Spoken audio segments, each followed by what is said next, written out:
Part 41. Infinite Script Killing. Author, Guo Shui Gan Xiao. Chapter 417. Who? Gu Changfeng was shocked. He didn't expect that there would be a master hidden here. Frightened, he waved his palms, and between reality and reality, he saw that there was a huge wave rising in front of him. The waves were one after another, one layer after another, showing an overwhelming force. However, Fu Anning's offensive in front of him did not change at all. He opened his 5 fingers, manifested a talisman in his palm, and a bolt of thunder burst out from his palm. Bang bang bang bang.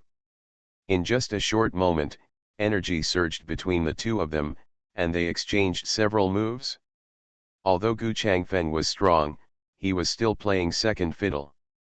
After passively parrying a few moves, Fu Anning caught him in the air and punched him on the shoulder. Click. The sound of tearing muscles and bones made Gu Changfeng's heart tremble.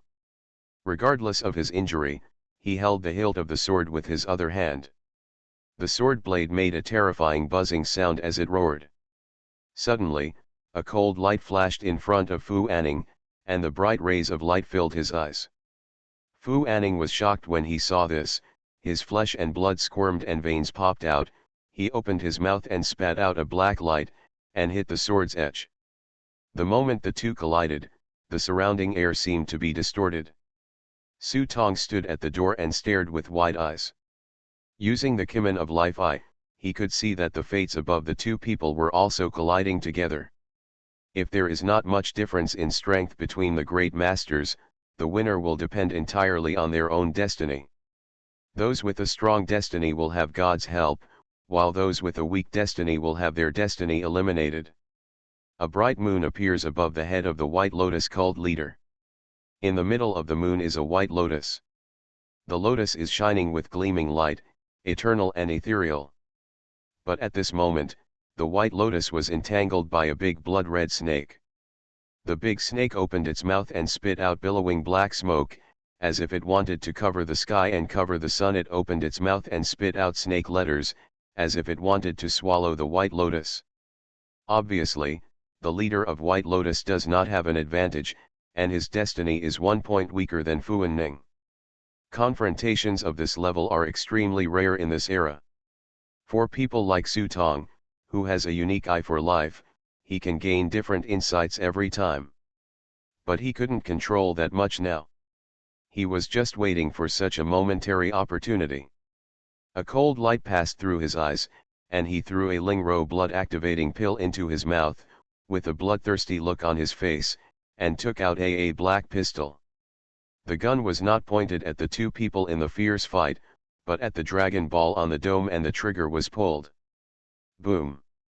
The bullet penetrated the dragon ball, instantly bursting into flames. The pale golden flame poured down like a basin of hot lava. Fu Anning and Gu Changfeng's expressions changed dramatically at the same time. They did not expect such a move. Immediately they let go at the same time. Gu Changfeng grabbed the rising dragon picture, while Fu Anning turned around and ran for his life. He was very aware of the terrifying nature of this flame and was afraid of being contaminated in the slightest. However, when he rushed to the door of the building, he was dumbfounded. He saw a huge paper man in front of him, blocking the door. The paper man had a ferocious face, and dark red fire emitted from his mouth and nose. Little bastard! Fu Anning's roar was soon drowned out by the bright light flashing in front of him, followed by a destructive explosion, and the entire Kintian prison trembled in an instant. The sudden explosion was something no one expected. Before those White Lotus cultists could recover, they were blown away by the huge flames.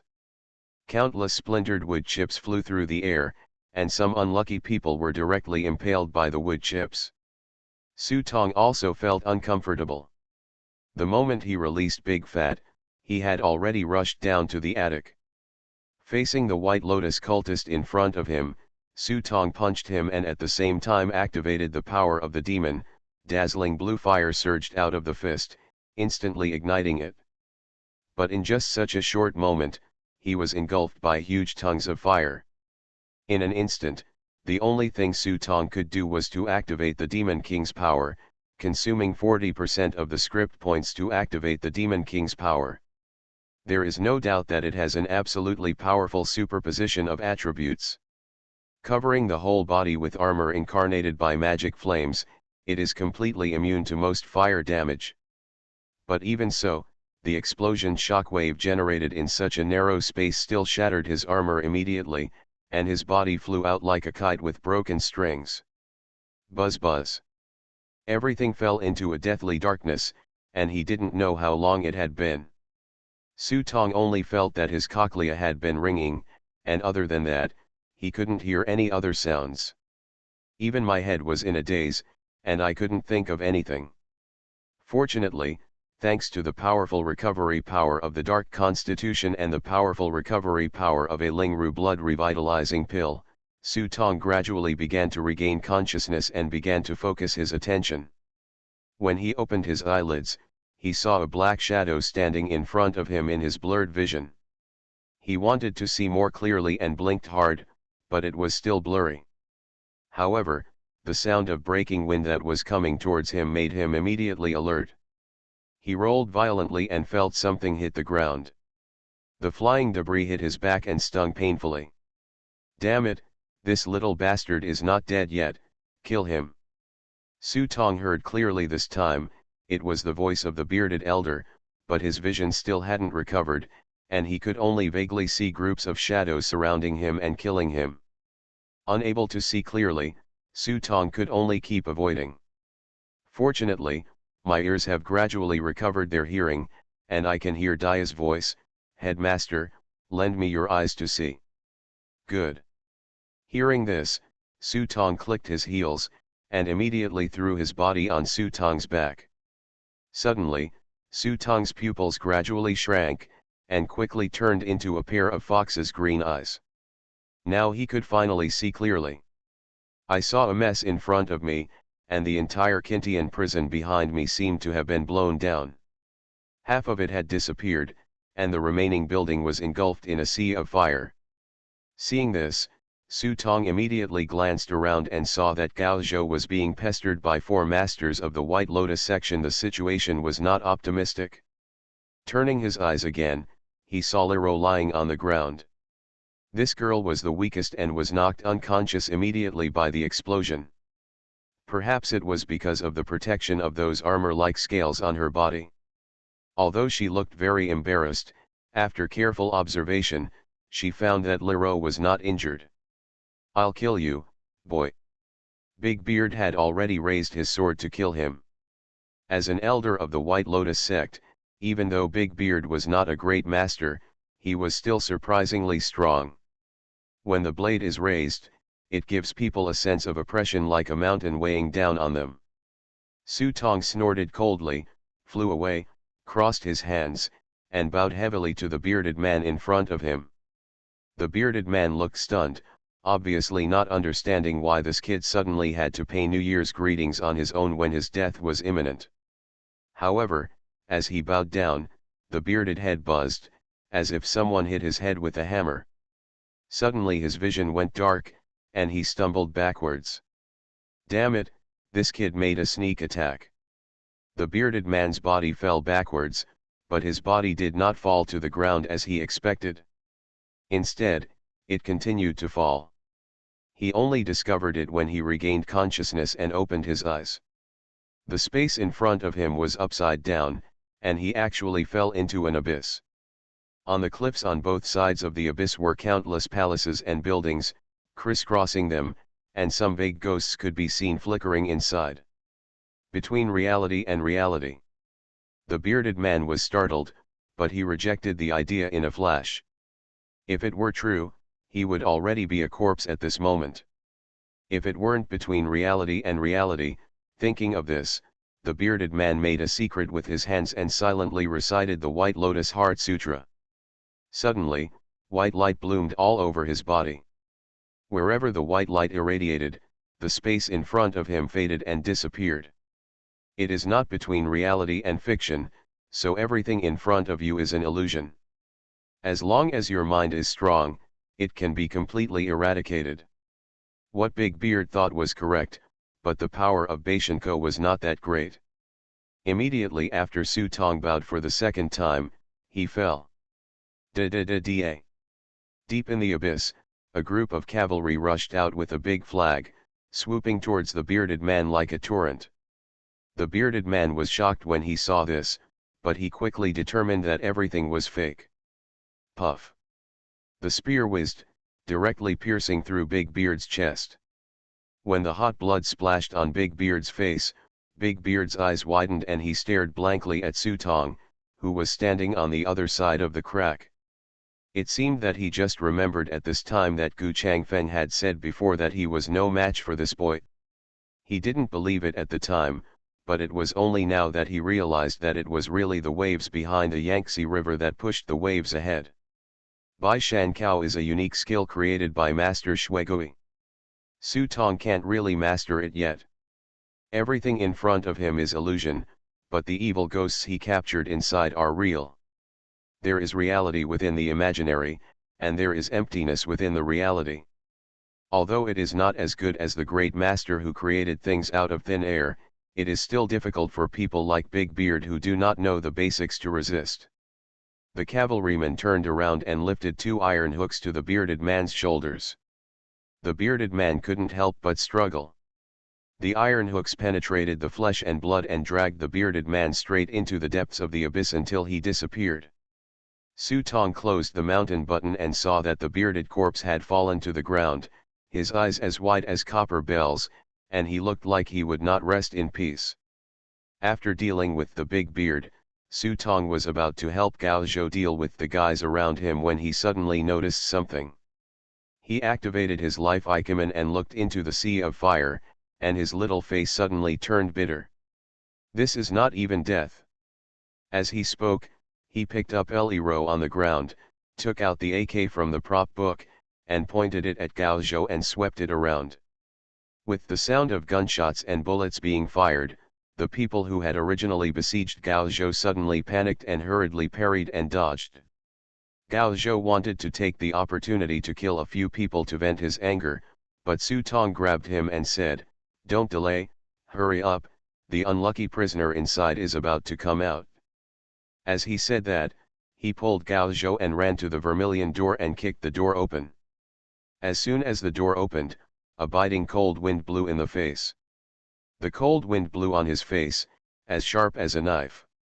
There was also a thick smell of blood and putrefaction in the air. Su Tong immediately grabbed Gao Zhou and rushed in. The two rushed into the door with their front feet, and there was a strange sound in the sea of fire behind them. I saw a figure jumping out of the sea of fire, stumbling to the ground, looking extremely embarrassed. It was Gu Changfeng himself. When everyone saw Gu Changfeng, they couldn't help but be frightened by Gu Changfeng's appearance. The leader who used to be an immortal now only had half his face left. The Taoist robe he was wearing was also burned badly. Everyone rushed to him, fed him elixirs, and used exercises to heal his injuries. Only then did Gu Changfeng regain his breath. The face that was burned with blood and flesh slowly lifted up and pointed toward the sea of fire behind him. Everyone looked back and were immediately frightened by the scene in front of them. They saw a bloody figure in the sea of fire, with a stream of green smoke coming out of it. There was no skin or flesh on the whole body, like a half-cooked rabbit that had been skinned and roasted. Struggling to crawl out from the sea of fire. "Kill him!" Gu Changfeng's voice was hoarse and frightening, as if he was roaring with all his strength. Upon hearing this, the elders immediately raised their swords and rushed towards the bloody man to slash at him. "Ah! It's..." Looking at the sword falling head-on, the bloody man's eyes widened and he couldn't help but roar, but the next second his head was split open and his body was missing. Infinite Script Killing. Author, Guo Shui Gan Xiao. Chapter 418. Come in and kill. There was already a river of blood in front of Sinning Palace. Ma Chi looked at the defeated imperial guards in front of him and felt only pain in his heart. He was in charge of the 3rd Battalion and was promoted to the 9-door admiral. He claimed to be in charge of 30,000 forbidden troops and commanded the 8 banners. He seemed to have unlimited glory.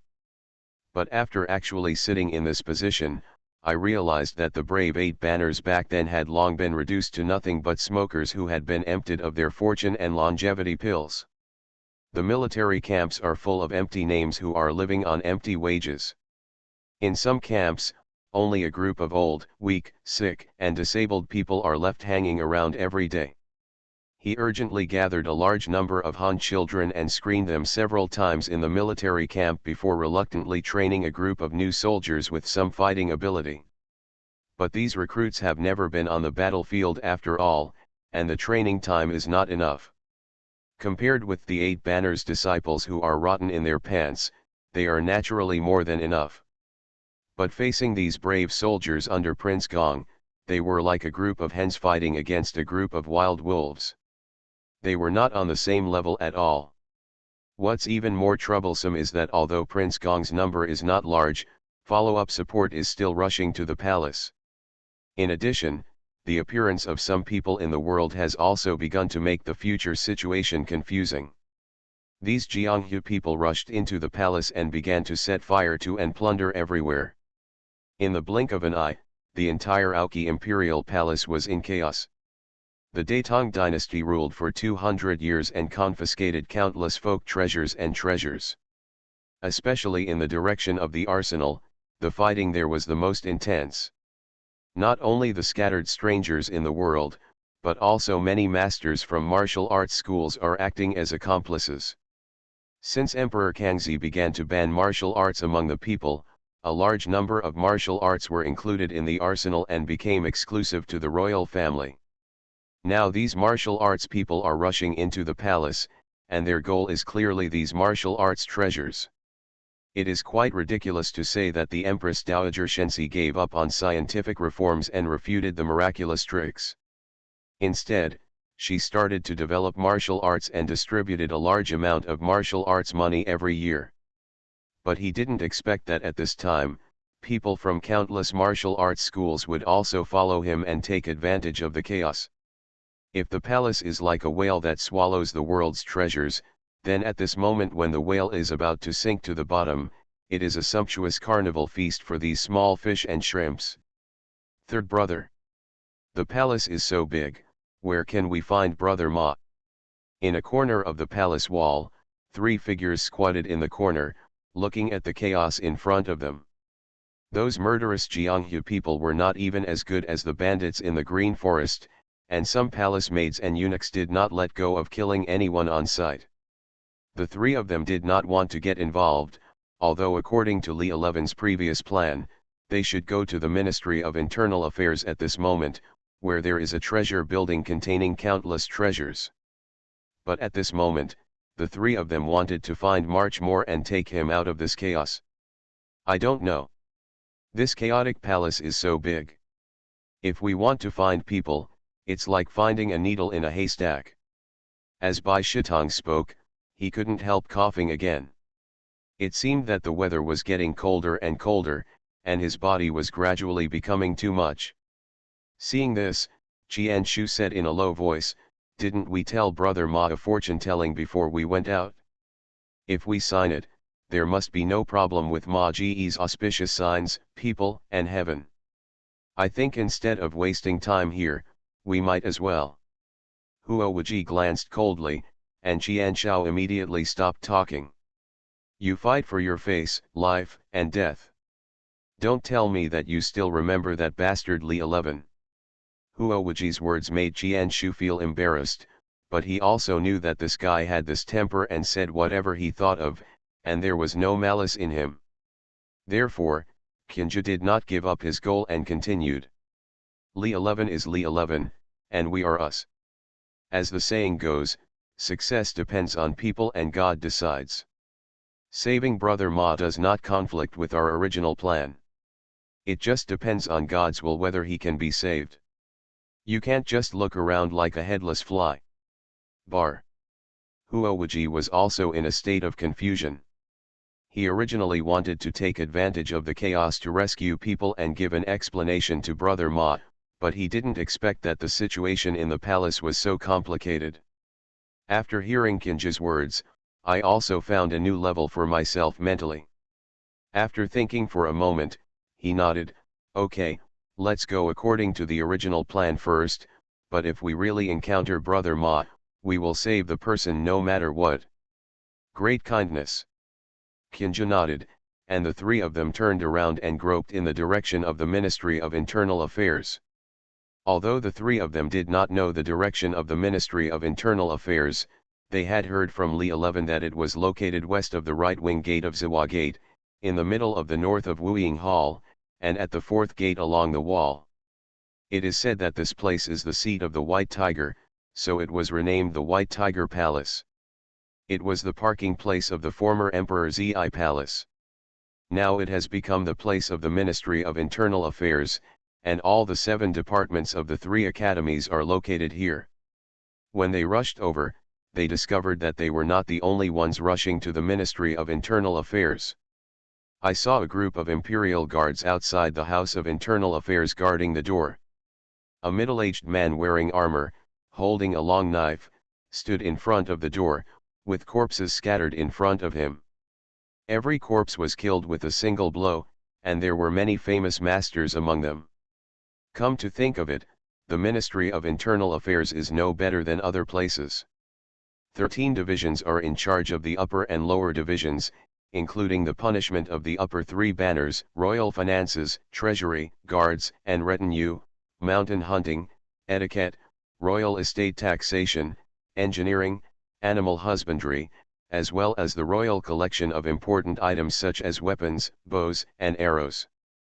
Naturally, not everyone can break into such an important place.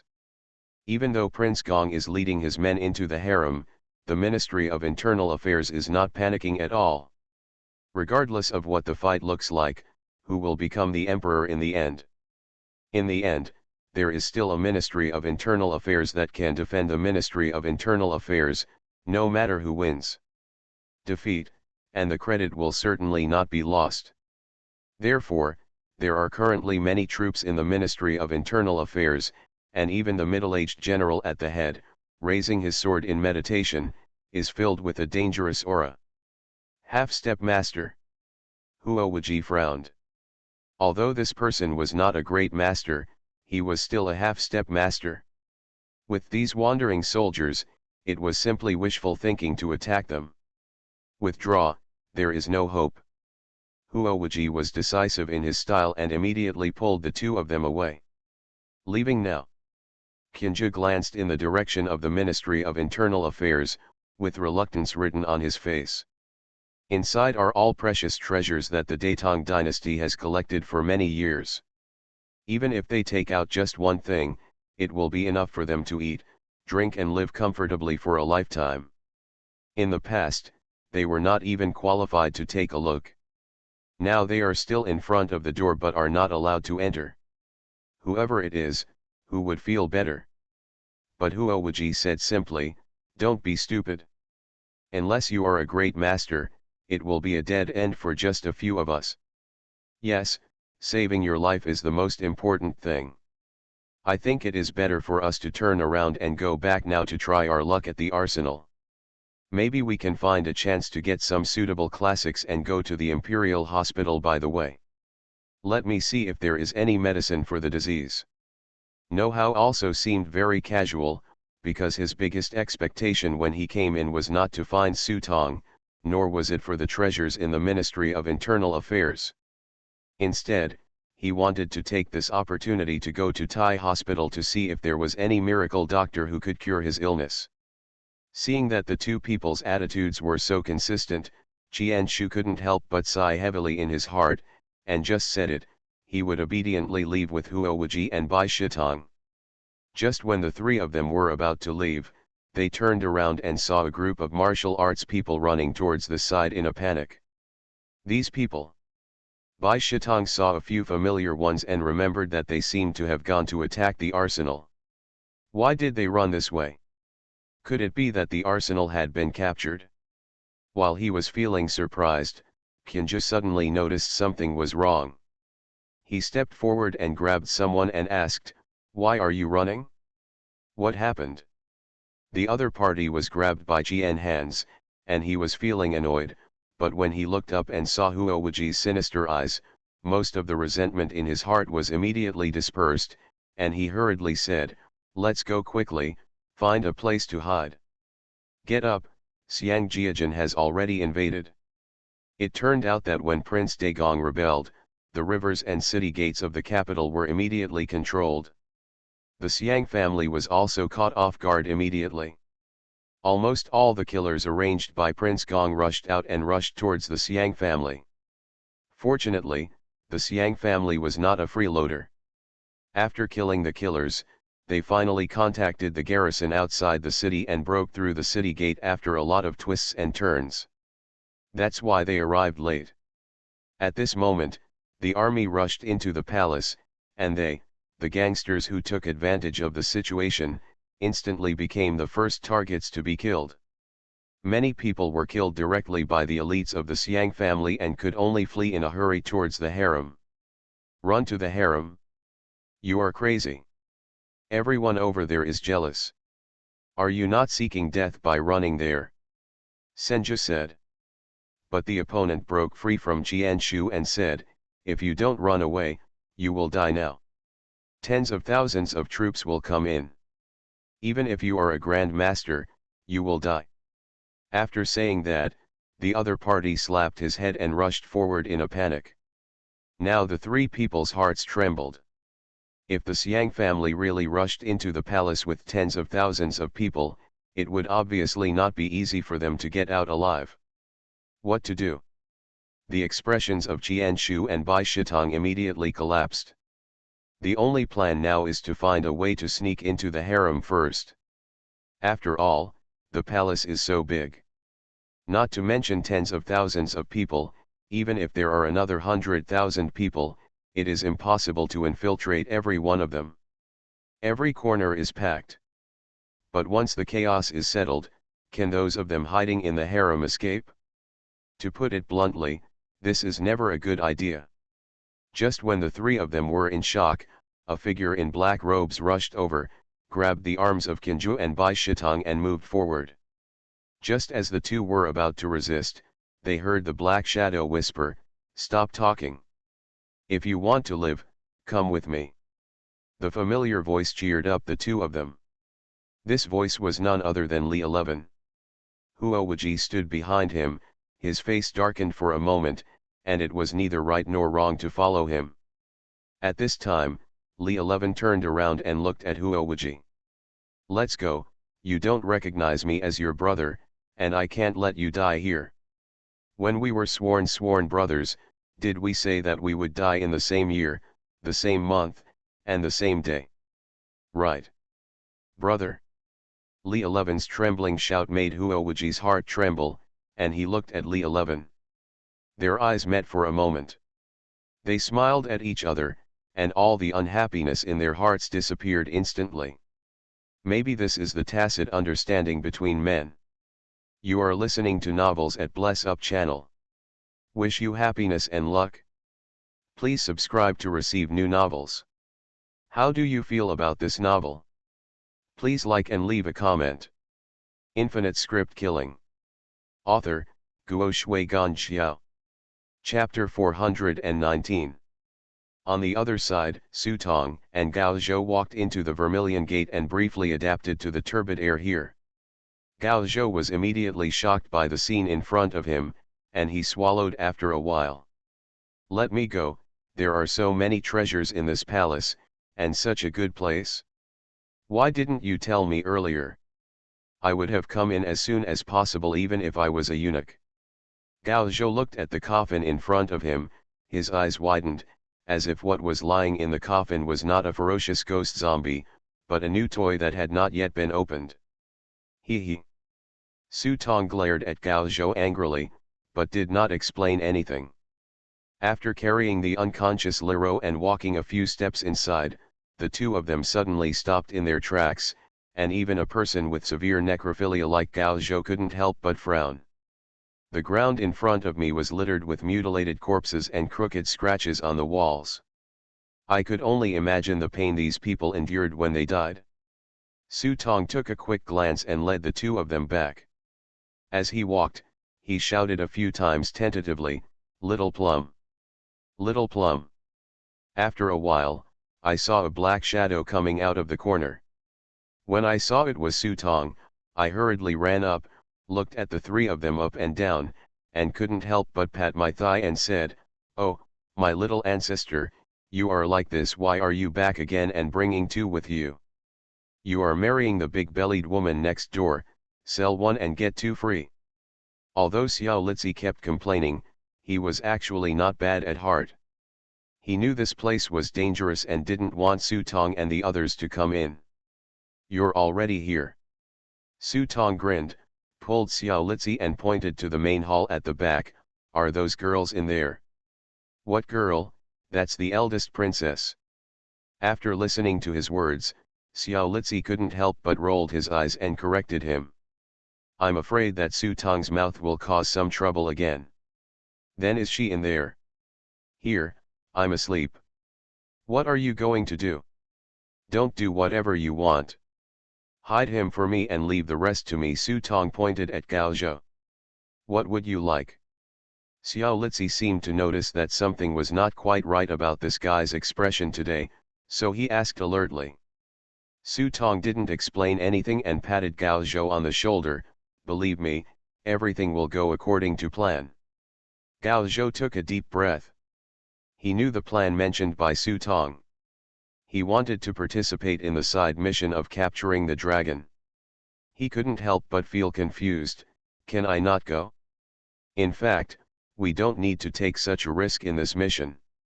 In the current script world, the stronger the sense of participation, the higher the difficulty level. On the contrary, if you turn yourself into a marginal character, the difficulty will be very low.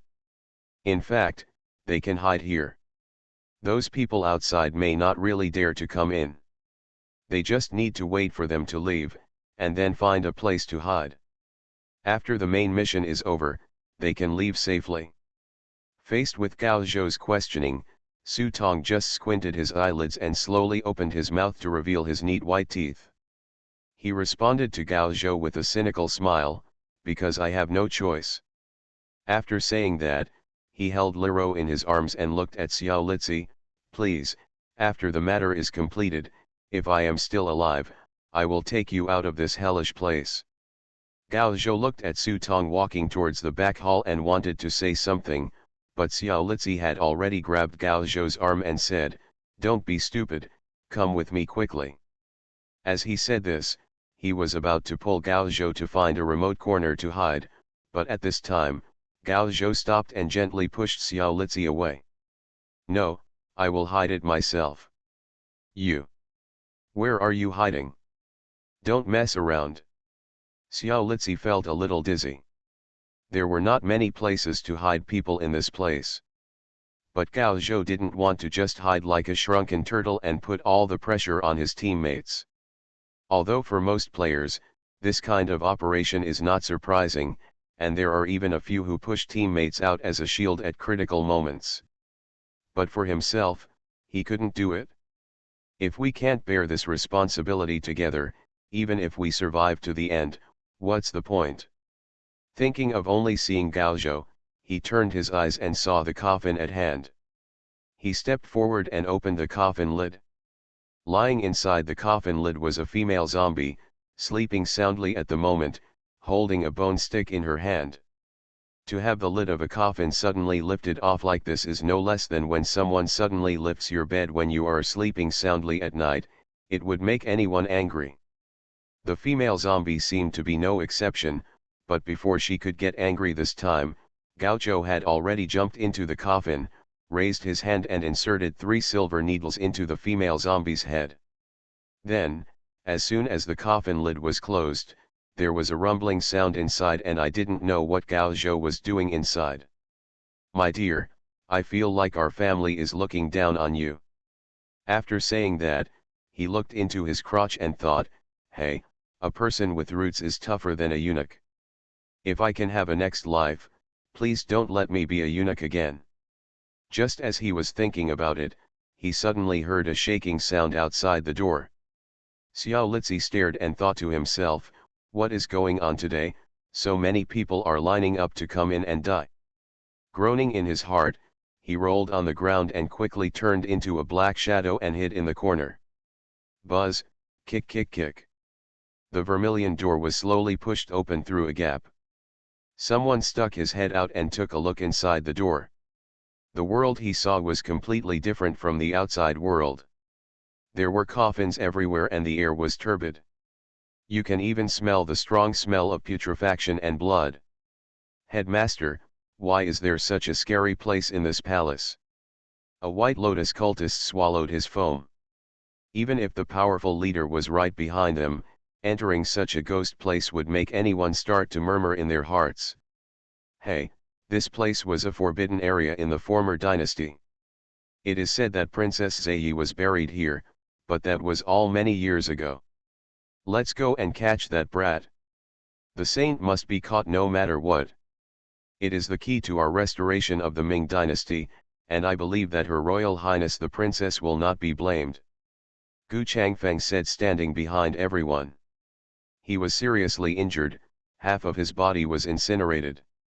The green-looking grease in the Dragon Ball had been ignited, and the flame was as bright as gold, but it was fatal even to a Grand Master.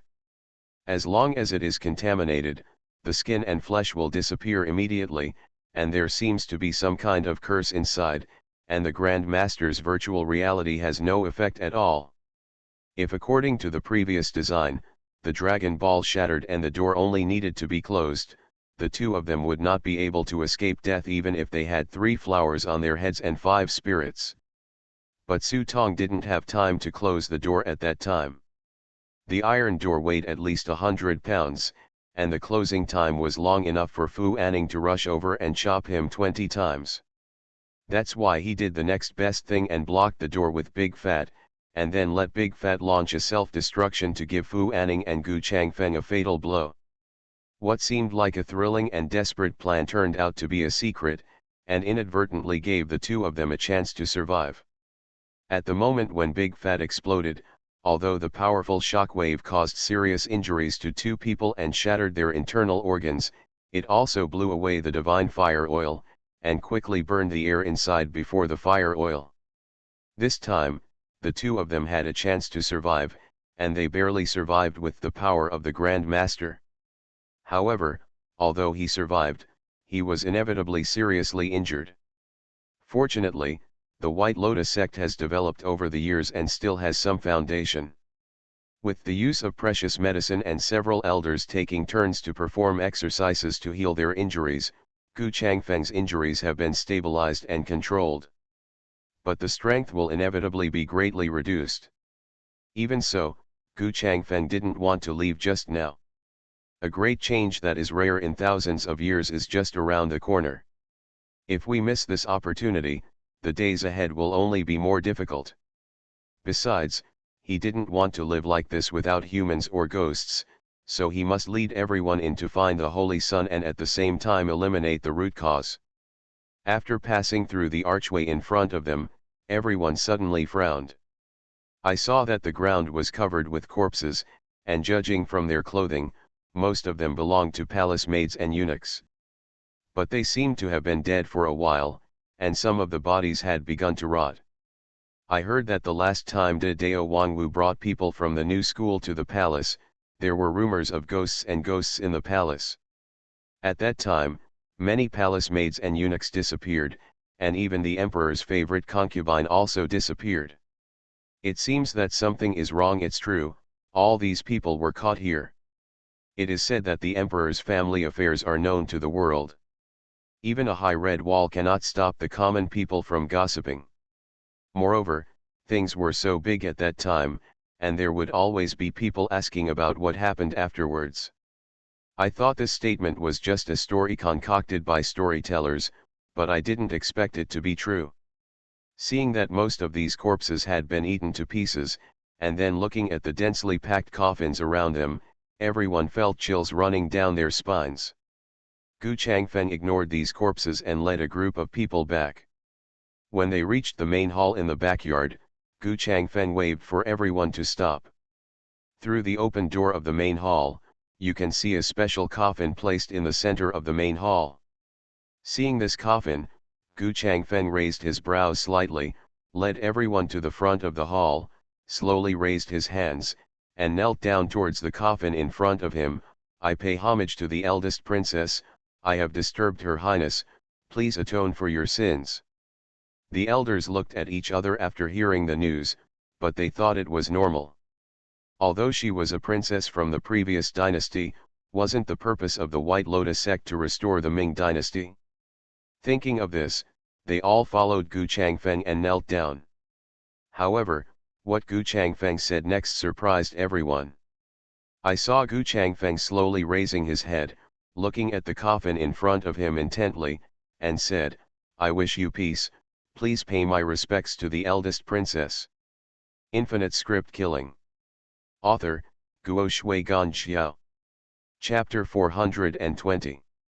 As soon as these words came out, everyone was dumbfounded.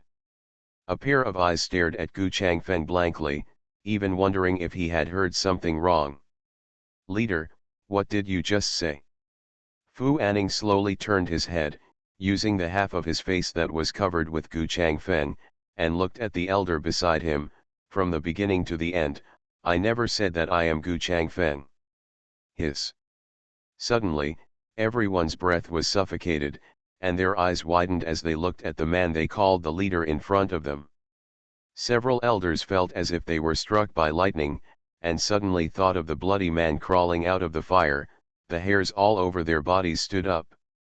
"You are, Fu Anning. Then the person we killed."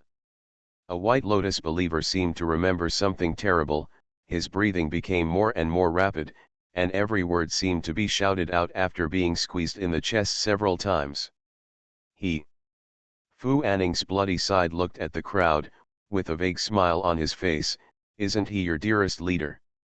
It turned out that at the moment Su Tong shot the fire dragon ball, Gu Changfeng chose to grab the rising dragon picture. He had no idea that the flames falling from his head would be so terrifying. The price Gu Changfeng paid for his misjudgment in seconds was undoubtedly heavy. The flames incinerated almost half of his body. If the explosion that followed quickly extinguished the flames, Gu Changfeng would have been burned to death on the spot.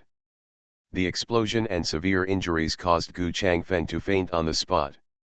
In the flash of lightning, Gu Changfeng noticed the incoming punch and instinctively blocked the counterattack. The 5 fingers of his right hand clasped Fu Anning's wrist that was pinching his throat, buckled down hard, and punched the opponent's chest with his left hand.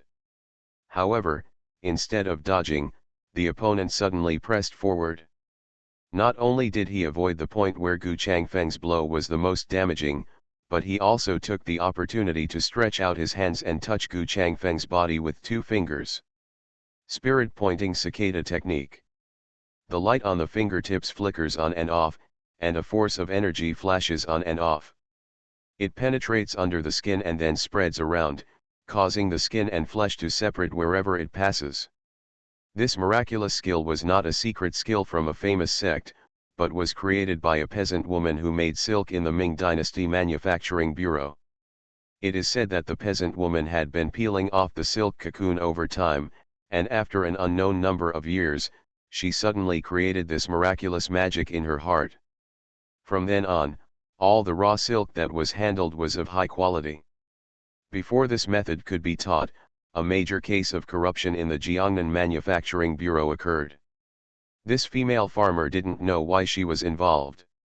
In the end, this method was also included in the arsenal. She originally wanted to teach this method to others after the situation calmed down, but unexpectedly it ended up in the arsenal and ate ashes. At this time, Gu Changfeng suddenly felt hot and tingling all over his body with a slight flick of his fingertips. Then half of the human skin was peeled off by the opponent. The pain was as severe as Ling Kai's, and Gu Changfeng was in agony. He originally wanted to snatch the skin and flesh away, but he was too heavy and had no strength to continue fighting with Fu Anning. Fu Anning didn't dare to tangle with him anymore. After all, his injuries were also uncomfortable. He put on half of the human skin and ran out. The rest of the things will all fall into place, and it's a matter of Li Dao's indifference. But what Fu Anning said was right. From beginning to end, he never admitted that he was Gu Changfeng. After all the believers learned the truth, their eyes were like bells, and their chests felt like a ball of gunpowder had exploded. The elder who personally killed his own leader almost fainted. Brute. A cultist rushed forward and wanted to kill Fu Anning to avenge the leader. However, they obviously don't have this chance. Facing the incoming knife shadow, Fu Anning's fingers were like electricity. He gently clamped the blade to his fingertips. He didn't use any force. He just shook his fingers and broke the blade. He threw it with his backhand, and the blade seemed to be a hidden weapon. Directly penetrate the opponent's throat. If it were before, when he was seriously injured and dying, these people would have swarmed him and chopped him into pieces. But now, Fu Anning looked around at these White Lotus rebels with disdain. In the next life, keep your eyes brighter. Fu Anning didn't take action, but looked back at the coffin in front of him. Ordinarily, since he had made such a big noise, the person inside should have woken up. Even if he got out of bed and was a little angry, he could handle it. But now there is no movement at all. Is she not at home? In confusion, Fu Anning walked to the coffin. After hesitating for a moment, he raised his hand and pushed the coffin away. Looking along the open coffin, he saw that the moment the coffin was opened, what protruded from the inside was not the eldest princess with great magical powers, but the muzzle of a black gun. Bang! Bang! Bang bang bang! Tongues of fire spurted out from the muzzle of the gun. Fu Anning had no time to dodge, and blood burst out from his chest, and he stumbled and fell backwards. Just looking carefully, it is not difficult to find that although the bullet hit Fu Anning's body, it did not hit the vital point directly. Even when Fu Anning got up from the ground, the bullet had been squeezed out of the wound by him. It's you. Seeing Su Tong standing up from the coffin, Fu Anning couldn't help but be a little surprised. In fact, when Su Tong and the others came in, they found that the coffin was open. As for the eldest princess, he didn't see it. Then he heard the noise outside and thought of hiding in the coffin to see what was going on. At this time, the two of them were face to face. It would be no exaggeration to say that enemies were extremely jealous when they met. Su Tong almost lost his life at the hands of Fu Anning, and Fu Anning almost died because Su Tong diverted the trouble to the east and exploded the Dragon Ball with one shot. In fact, the two of them didn't have any deep hatred, but they unknowingly came to be on opposite sides of each other, and they were even more determined to fight to the death. There are two things I regret the most in my life. Fu Anning stared at Su Tong coldly. The first thing is that I didn't escape from the capital when I was young and traveled to Southeast Asia. The second thing is that I couldn't kill you in Lianshan Temple. You can try it now. Su Tong walked out of the coffin, put away the gun in his hand, and stared at Fu Anning. This kid. Su Tong's strength surprised everyone, including everyone from the White Lotus sect, who all looked at him in surprise. It seems that in their impression, this flamboyant boy from the Ma family is simply an uneducated scumbag. However, such a scumbag did not have any stage fright when facing a great master, and his aura was vaguely better than Fu Anning's. Fu Anning was indeed cowed. He was still confident facing the White Lotus sect and could easily crush them. But when facing Su Tong, Fu Anning really didn't have the confidence in his heart. The last time I was seriously injured at the hands of this kid left a deep impression. So much so that for a long time, until now, I was still afraid of this kid's methods. However, at this moment, Fu Anning suddenly raised his head and looked behind Su Tong in horror. Meet the eldest princess. Su Tong was stunned for a moment, but soon a cold light flashed in his eyes. He reached out and took out a long knife, and struck Fu Anning's head. Fu Anning was obviously aware of the danger, but he did not choose to dodge and watched helplessly as the knife was about to hit him in the face. Boom! The blade made a harsh hissing sound in the air, as if it was enveloped by an invisible hand. At the same time, a hand was already placed on his shoulder, like thin white boneless fingers, gently sliding up Su Tong's throat. The cold fingers were like solid ice, exuding a biting cold air, as if what slid against his throat was not a fingernail, but an extremely sharp knife. Everyone in the White Lotus sect stared blankly at the woman who appeared out of thin air in front of them. According to the leader, no. Fu Anning, could this woman be the eldest princess of the previous dynasty?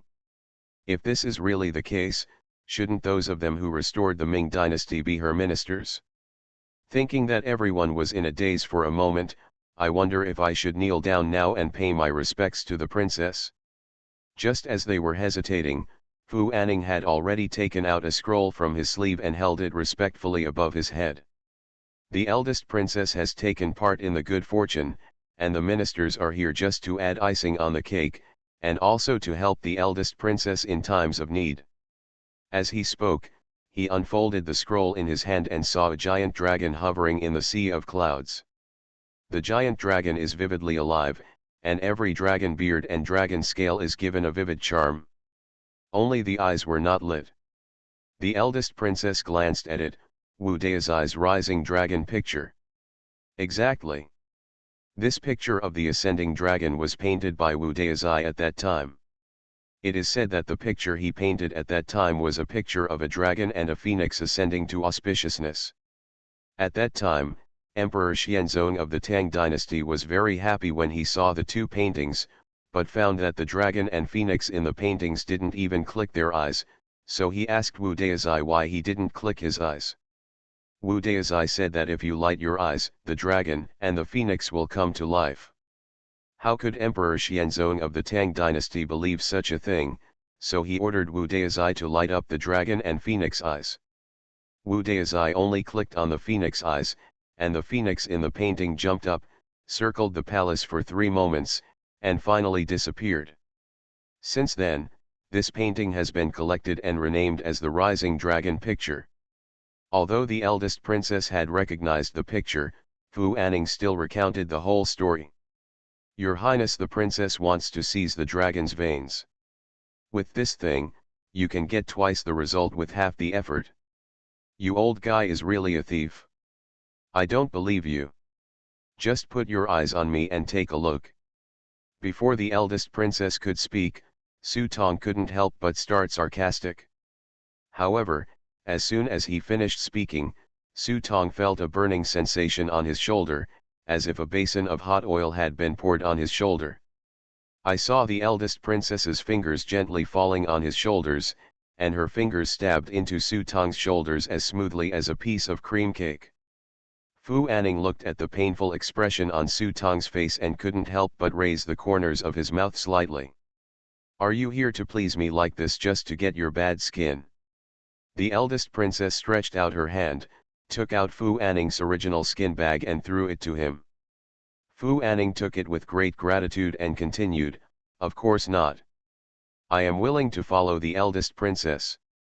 I wish you a helping hand. I just ask that you can share a little bit of dragon energy with me when the time comes. That will be enough. It was obvious that although Fu Anning had not systematically learned any tactics, he knew the principle of joining if he couldn't beat them.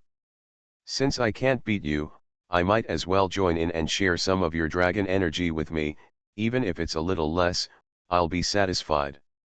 The eldest princess did not refuse or agree, she just looked at the White Lotus sect members aside. These people are not fools. They all knelt down when they saw Fu Anning. How could they still dare to stand? What's more, from a doctrinal point of view, the White Lotus sect is someone's retainer. So they all knelt down in front of the eldest princess in the same manner, and several elders started to cry as soon as they opened their mouths. My ancestors are descendants of the Su family. They have been fighting to restore the Ming dynasty all the time. Today I finally meet the princess of the Ming dynasty. Please accept my respects. The princess is 1,000 years old, 1,000 years old. Princess Chitos Chitos Chitos Chitos. We are not fools, we are stronger than others. It has been 200 years, and the eldest princess is still alive. She is still so young and beautiful.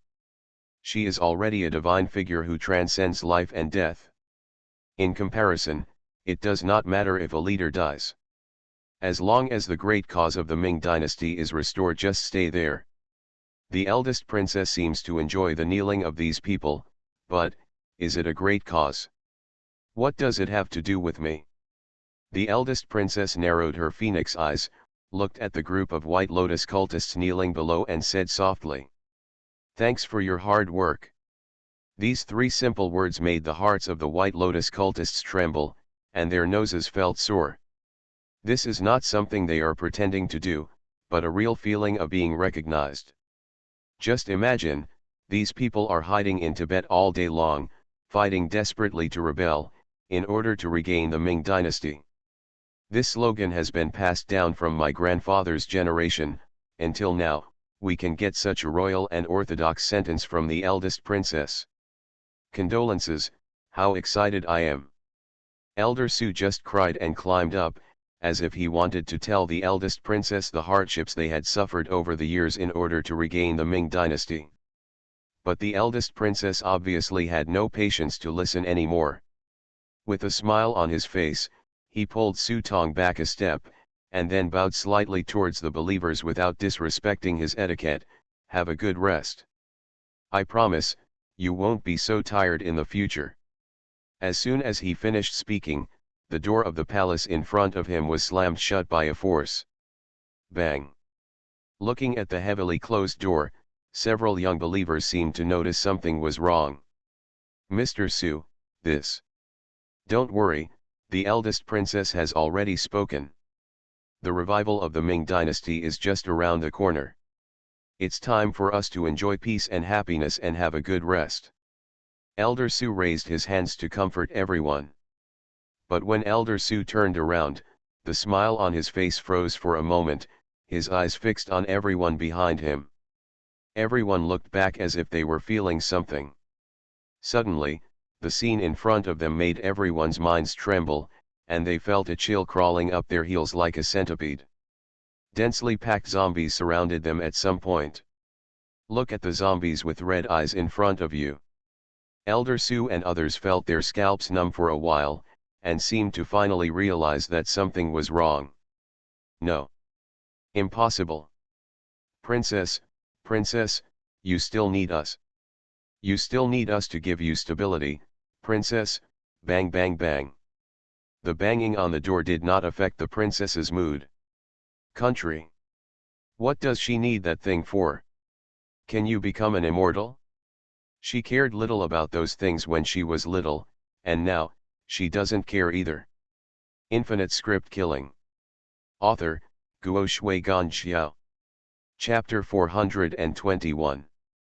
The White Lotus sect was founded in the Southern Song dynasty. The founder of the sect, Mao Ziwan, is known as the Sizao sect master. It is said that he became a Buddhist in his early years and founded the White Lotus Confession Hall in the Southern Song dynasty, which was the prototype of the White Lotus sect. After the fall of the Ming dynasty, the White Lotus sect was scattered and each went its own way. Until later, Wang Sangkui appeared and led the scattered White Lotus sect to resist the Great Unification. Although he was eventually suppressed by the imperial court and executed by Ling Qi, there were rumors of the reincarnation of the White Lotus saint. It has been recorded in some classics that this man had extraordinary means and once changed his destiny against the will of heaven, taking away a piece of the national destiny of the Datong dynasty and shaking the foundation of the Datong dynasty. From then on, the process of Datong's decline began. After Fuan Ning put on his own skin again, his mental state seemed to have recovered a lot. No matter how good other people's skin was, it would not be as comfortable as his original one. At this moment, Fu Anning carefully took Liro out of the coffin and placed it in front of the eldest princess. Just 2 years ago, this female aura suddenly appeared in the capital. After I carefully calculated the appearance, I originally wanted to report it to. Fu Anning paused for a moment when he said this, took a careful look at the expression of the eldest princess beside him, and continued in a low voice, I originally wanted to warn the court, but the dog emperor actually scolded me in public with his monstrous words to deceive the public. That's the end of it. This little girl was born with dragon scales, and her destiny is uncertain. People like the White Lotus sect must be planning to use her as a container to swallow up the last bit of dragon vein in the Daetong dynasty. The eldest princess stood aside and couldn't help but sneer when she heard this. Her slender fingers gently tapped Leroux's scales, making a tinkling sound. How can you be bright when you are born with wisdom? With the ascending dragon picture, what's the use of me wanting you? It's just increasing the variables. At the end of the sentence, the eldest princess's fingers had already slid between Leroux's throat. With just one stroke, the little girl's fragrance could disappear. Wait a moment. The first hand to stop the eldest princess's finger was Su Tong. He glanced at Fu Anning. After all, the rising dragon picture was something from many years ago. Wu De's eye clicked on the phoenix eyes to make the phoenix come alive, but that was Wu De's eye. But princess, you can't use it in case the time comes. What to do? Since in ancient times, carpenters could become great masters, then Wu Deizai has definitely surpassed the great masters in this field. Isn't it normal for him to bring Phoenix Point back to life? Then on the other hand, how can it be easy for others to bring the dragon above to life? Boy, don't talk nonsense. Fu Anning, who was standing by, saw Su Tong repeatedly contradicting him, and his expression suddenly turned bad. Snort. Su Tong looked at Fu Anning with disdain, his face full of contempt. It seemed as if the Lord Jianzheng of Qintian prison in front of him was just a bumpkin with no taste. A piece of art often has one most breathtaking place, and the other 99% are just foils and foreshadowing. The same is true for this dragon. Even if Wu Deizai has painted the dragon for you, can you really draw the 2 points of the dragon's eyes? I don't think so. Although Fu Anning wanted to defend himself vigorously, he took a look at the 2 blank spaces on the rising dragon diagram, and the more he looked at it, the more unsure he became. Wu Deizai's paintings are really too perfect. The dragon has no eyes, and its charm is already ready to be revealed. It seems that just a tap on the eyes can make them burst out of the painting. But it happens that such a simple thing is becoming more and more complicated the more I look at it now. Precisely because the dragon's body is so perfect, you can imagine how difficult it is to point out the most critical points with just 2 strokes. Obviously, Wu Deizai was showing off his skills at the time. By leaving this painting behind, he was also proving to future generations that his paintings were unprecedented and unprecedented. Or maybe he wants to use this method to hope that someone will appear in the future who can put his eyes on it, and they will stage a contest across time and space. Although Fu Anning is the supervisor of Qin Tianjian, if he wants to compare with Wu Deizai, who is revered as a painting sage, in terms of music, chess, calligraphy, and painting, it is simply humiliating himself. Sure enough, Su Tong finished his words. Fu Anning shut up. Even if he was crazy enough, he wouldn't dare to say that his painting skill could match that of Wu Deizai. You said so much, do you just want me to save her life? The eldest princess looked at Su Tong. Yes. Su Tong admitted this without denying it. Humph. Let's keep it for now. A faint smile appeared on the corner of the eldest princess's mouth, which made Su Tong feel very uncomfortable. This kind of mysterious smile often did not mean anything good. You can also understand that I am satisfying you now, not because I am kind, but because I will have more cruel ways to torture you later. While the 3 of them were talking, the gnawing sounds outside became smaller and smaller. It was obvious that the number of White Lotus cultists outside seemed to be far from enough to gnaw on the zombie ghosts who had not been thirsty for blood for a long time. Everyone who is an eyesore has been cleared away. It's time for us to go out and get some air. The eldest princess stretched out and put a hand lazily on Su Tong's shoulder. Oh, your old friend seems to have arrived too. Su Tong was stunned for a moment, but soon realized that the old friend mentioned by the eldest princess seemed to be Taoist Sun Long. Buzz. The vermilion door was slowly opened. A ray of morning light shines through the crack in the door. After a night of changes, the palace, which represents the core of the top power of the dynasty, is now covered with chicken feathers. The Kintian prison that came into view had been burned to ashes by the fire. The air was still filled with the smell of burning. Pity. The eldest princess couldn't help but feel a little regretful when she looked at this palace that she was used to seeing. There is nothing to be sorry for. There are some things that history cannot tolerate. Fu Anning's attitude towards this palace is completely opposite.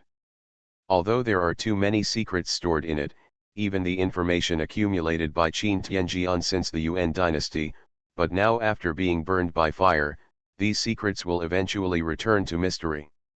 For him, the shackles that bound him and the responsibility of Qin Tianjian were also burned to the ground. Even though he had never taken it seriously, he still felt inexplicably relaxed. To which the eldest princess just rolled her eyes at him. Obviously, the two people's words are not on the same line. Su Tong raised his head and looked at the sky. But he was surprised to find that in just one night, the battle between Dragon and Phoenix in the Forbidden Palace had already come to an end. However, this did not mean the end, but the beginning. The dragon that seemed to be possessed by fate last night was now trampled under the solace of a lion, struggling and twisting unwillingly. The old phoenix was lying on the side, her body covered with blood.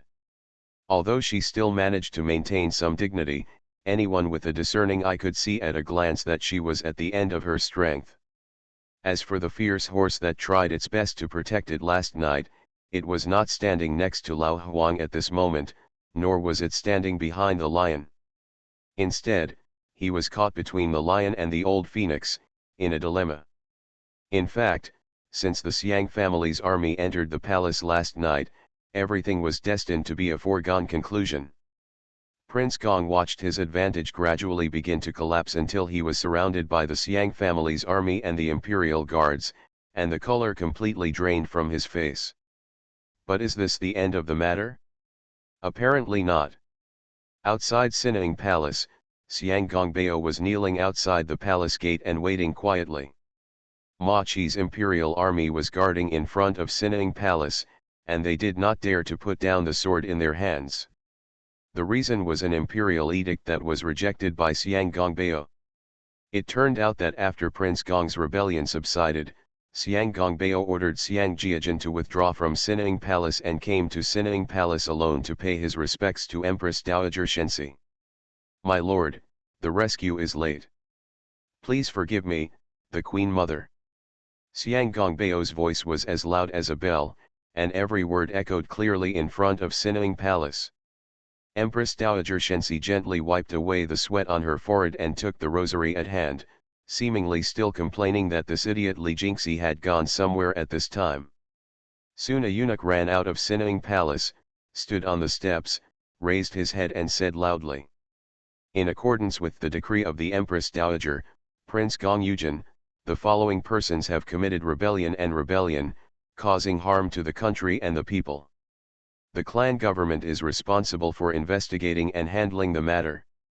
Xiang Gongbeo, the Minister of Military and Aircraft, was given the title of Three-Eyed Feathers, 10,000 Taels of Gold, the title of Taiwei and Taibeo, Grand Bachelor of the Imperial Palace, and 3 yellow mandarin jackets. His son Xiang Keding was awarded a first-grade bachelor's degree, and was awarded with a flower feather on his head and a yellow mantle. Ma Qi, the Admiral of the Nine Sects, dedicated his whole life and fought bloody battles. He was awarded the title of Showbiz and the Grand Bachelor of Diange. He received 10,000 taels of gold and a yellow mantle. His son Ma Hongwen was awarded the title of Attendant Bachelor of the Hanlin Academy. The young eunuch was obviously out of breath. After taking a deep breath, he continued to read out the next series of rewards. After finally finishing talking about all these rewards, I felt a little out of breath. The entire Sinning Palace was silent. Neither Ma Chi nor Xiang Gongbeo accepted the order to express gratitude. Even this little eunuch seemed to realize that something was wrong with the atmosphere. I have my foundation. Xiang Gongbeo, who was kneeling on the ground, clenched his fists, slowly raised his head, his eyes were bloodshot, and took out a memorial. The little eunuch hurried down and took the memorial with a puzzled face. He glanced at Xiang Gongbeo, who was kneeling on the ground, and felt that today, the usually amiable and friendly Lord Xiang, was particularly scary today. Zhongshan Shiji is in danger right now. The White Lotus sect, the Red Lantern sect, and the new school are causing chaos inside, and Westerners are trampling on the country wantonly. 3 billion silver indemnities are being paid, and compensation from Hong Kong and Macau is in full swing. The building is about to collapse. The root of the problem was the chaos in the government and the lack of separation of powers. I asked the Empress Dowager Shenxi to abandon the suspicion of the Manchus and Han dynasties, so that the emperor could be virtuous, maintain external security and restraint, and revitalize the court. The content of the memorial was so simple, but the moment she saw the memorial, the rosary beads in the hands of the Empress Dowager Shenxi fell to the ground, and the ticking sound was crisp but not pleasant. She knew that the Great Tang dynasty was over. As I said at the beginning, this old woman who has played with power all her life is still blinded after all. You are listening to Novels at Bless Up channel. Wish you happiness and luck. Please subscribe to receive new novels. How do you feel about this novel? Please like and leave a comment. Infinite Script Killing. Author, Guo Shui Gan Xiao. Chapter 422. The strange phenomenon in the sky became more and more obvious, and Lao Huan could no longer hold on. The world seems to be changing hands at any time. But these have nothing to do with Su Tong. At this moment, in the small building in a corner of the palace, he was looking at the old acquaintance in front of him expressionlessly. Taoist Sun Long glanced at the rising sun outside and said with a smile, "Today is a good day. Come with me to see your father later." It turned out that after Su Tong followed the eldest princess and others out, the eldest princess let him go and signaled that he could leave.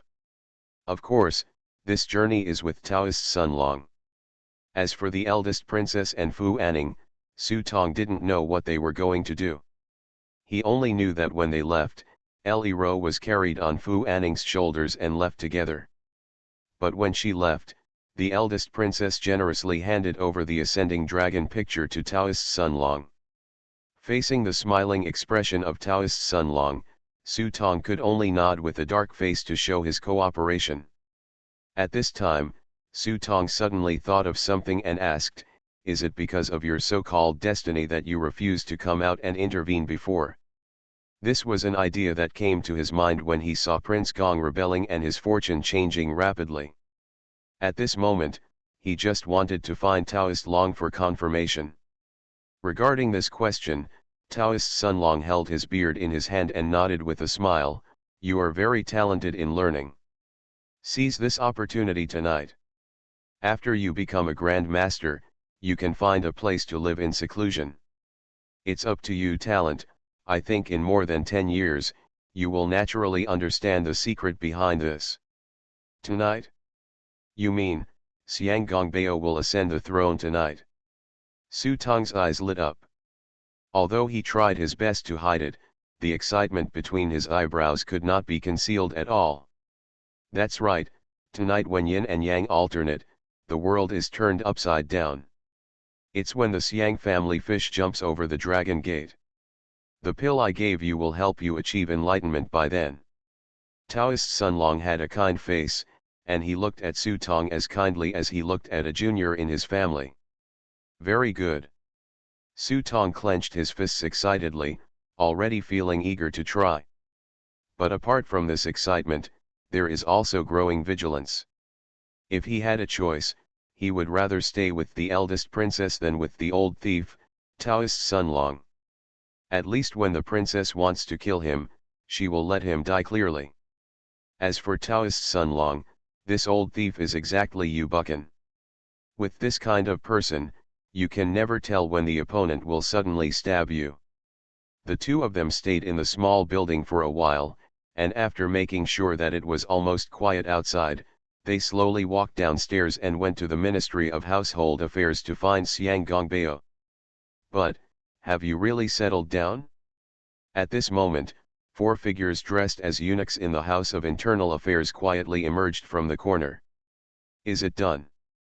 When Bai Shitong saw the officers and soldiers changing defense outside, he couldn't help but frown and asked. How is that possible? You see, the people who were replaced are all Han troops from outside. Since ancient times, the Ministry of Internal Affairs has always had banner men to control when it is the Han family's turn to guard them. I think things are getting worse. Li 11 still knows a lot about the things in the palace. Seeing the officers and soldiers changing defenses, they knew in their hearts that this matter was probably not as simple as they thought. Then what should we do? We can't pretend to be eunuchs all the time, right? Also, why are these clothes so smelly? Huowuji was obviously very dissatisfied with the clothes he was wearing, and he didn't know which unlucky guy Li 11 had stripped them off. There was a sour body odor mixed with a heavy smell of incense. It's like pouring a bucket of sesame oil into the hut, it's almost nauseating. Li 11 smiled bitterly and explained, eunuchs' clothes almost always smell like this. Eunuchs have a strong odor. Due to the backward castration surgery, many eunuchs have incontinence problems throughout their lives. The palace may also require them to take baths every day, so they will have such a stinky smell. In order not to offend the masters, they used various incense to cover it up.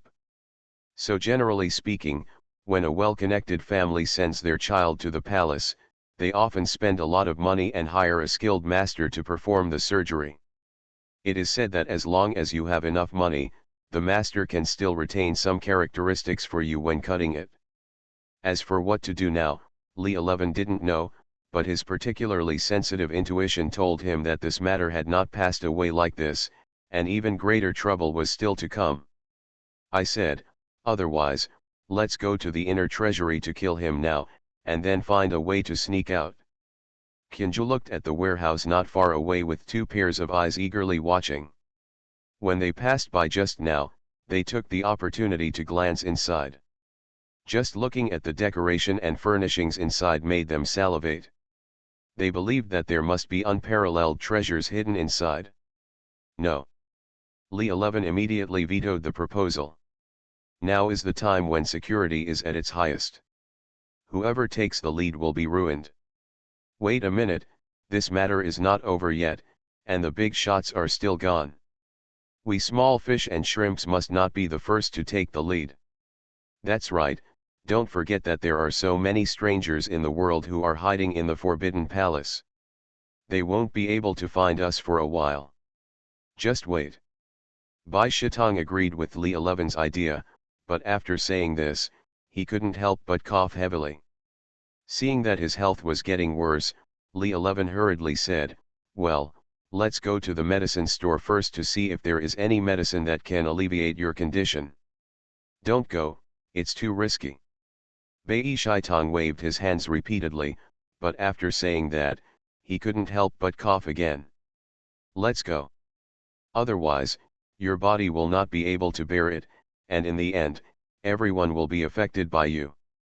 Don't forget, we have agreed that we will die in the same year, the same month, and the same day. As soon as Li 11 said this, it was hard for him to say anything else. The 4 of them turned around and walked towards the medicine warehouse with their heads lowered. At the same time, Su Tong has already brought Taoist Sun Long to see Xiang Gongbeo. But when he saw Xiang Gongbeo again, Su Tong was surprised. He saw a huge white-fronted tiger with good luck on his head, which looked like a tiger with wings added to its wings. He was indeed a man blessed with great luck. If according to what Taoist Sun Long said, tonight the yin and yang are reversed, and the tiger borrows the power of the wind, Soaring upward, I am afraid that he will really be able to reach the position of the 9th five-year plan. You little brat, where did you go? Su Tong looked at Xiang Gongbeo in a daze, and then he was kicked on the butt. When he turned around, he saw that it was Ma Chi. Before he could say anything, Ma Chi hugged Su Tong heavily in his arms. Su Tong could even clearly smell the thick smell of blood and sweat on Ma Chi's body, but it was precisely the smell that gave people an incomparable sense of security. If you have a problem, how can you ask me to see your mother? Fortunately, God has opened his eyes and blessed our Ma family with no descendants. Listening to Ma Chi's words, all the ministers present felt so disgusted that they almost vomited. I thought to myself, your son committed adultery, committed murder, and set fire. God bless him. He is really blind. It's just that even though there are all kinds of complaints in my heart, my face can't help but show a look of satisfaction that everyone is happy.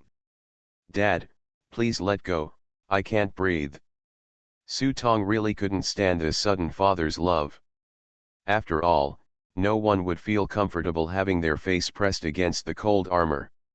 Ma Chi also realized that he had lost his composure, let go of Su Tong and patted his shoulder gently. Son, how are you? Is anyone making things difficult for you? As Ma Chi spoke, he looked at Taoist Sun Long, who came with Su Tong. One hand was already calmly holding the handle of the knife. It seems that as long as Su Tong speaks out, even the King of Heaven will risk his life today. Dad, thanks to this Taoist priest, otherwise you wouldn't have seen me last night. Although Su Tong was happy to see Ma Chi raise his big knife and chop the old thief Sun Long Taoist into pieces, considering the terrifying strength of this old guy, Su Tong still naturally removed Ma Chi's hand from the handle of the knife. Move away. That's it? Thank you so much, Taoist master. I will repay you for your great kindness today. I will repay you in the future. After listening to Su Tong's words, Ma Chi's expression softened a little, and he bowed deeply to Taoist Sun Long to express his gratitude. Ha ha ha, you are indeed an old god. If you hadn't come here, my brother Ma would have turned against me. Xiang Gongbeo said half-jokingly. In fact, just now Xiang Gongbeo and Ma Chi were about to quarrel. March is still a loyalist at heart. Therefore, although I was aware of the Xiang family's rebellion, I was not very willing to cooperate. However, Xiang Gongbeo said that the daily life of the Empress Dowager Shenxi would not change, and the court would give them some money every year to support themselves, and promised not to engage in massacres, so Ma Chi reluctantly agreed. Just mentioning his son's matter, Ma Chi's expression didn't look good. After all, his son's whereabouts were unknown, and it was hard to tell whether it was the Xiang family's fault. Fortunately, Taoist Sun Long came with Su Tong at this time, and it was just a matter of seconds. Being earlier or later would not be as good as this time. Not only did it resolve the conflict between the two, but it also gained an unpredictable and timely evaluation in Xiang Gongbeo's heart. Meet Uncle Xiang. When Su Tong saw Xiang Gongbeo approaching, he quickly raised his hands and said. After the words fell, Ma Chi immediately interrupted Su Tong, "Hey, don't yell, I will be called the Emperor from now on." Emperor. Although Su Tong already knew that Xiang Gongbeo would ascend the throne and proclaim himself emperor tonight, he didn't expect that you would all discuss it so quickly. Xiang Gongbeo smiled and waved his hand. It's not a problem, it's not a problem. After all, I'm not the emperor yet. It won't be too late to change my mind after the enthronement ceremony tonight. Everyone couldn't help but sigh when they heard this. Xiang Gongbeo was clearly reminding them to correct their mentality. After tonight, they would forget about their previous relationship and change their name to emperor. Otherwise, he wouldn't even be his nephew. Show mercy. Brother Ma. At this time, there was a call from behind. Su Tong looked back and saw Xiang Keding limping in. Last night was full of dangers. When we meet again today, it will naturally feel like surviving a disaster. Xiang Keding stepped forward and hugged Su Tong, then patted his arm and said, "Good brother, I know that your boy is blessed with great fortune, so he will definitely be fine. Isn't it thanks to this old god who knows everything like a god?" Su Tong pointed to Taoist Sun Long beside him. After speaking, he glanced up and down at Xiang Keding, raised his hand and punched him lightly on the chest. "You are full of energy and reborn.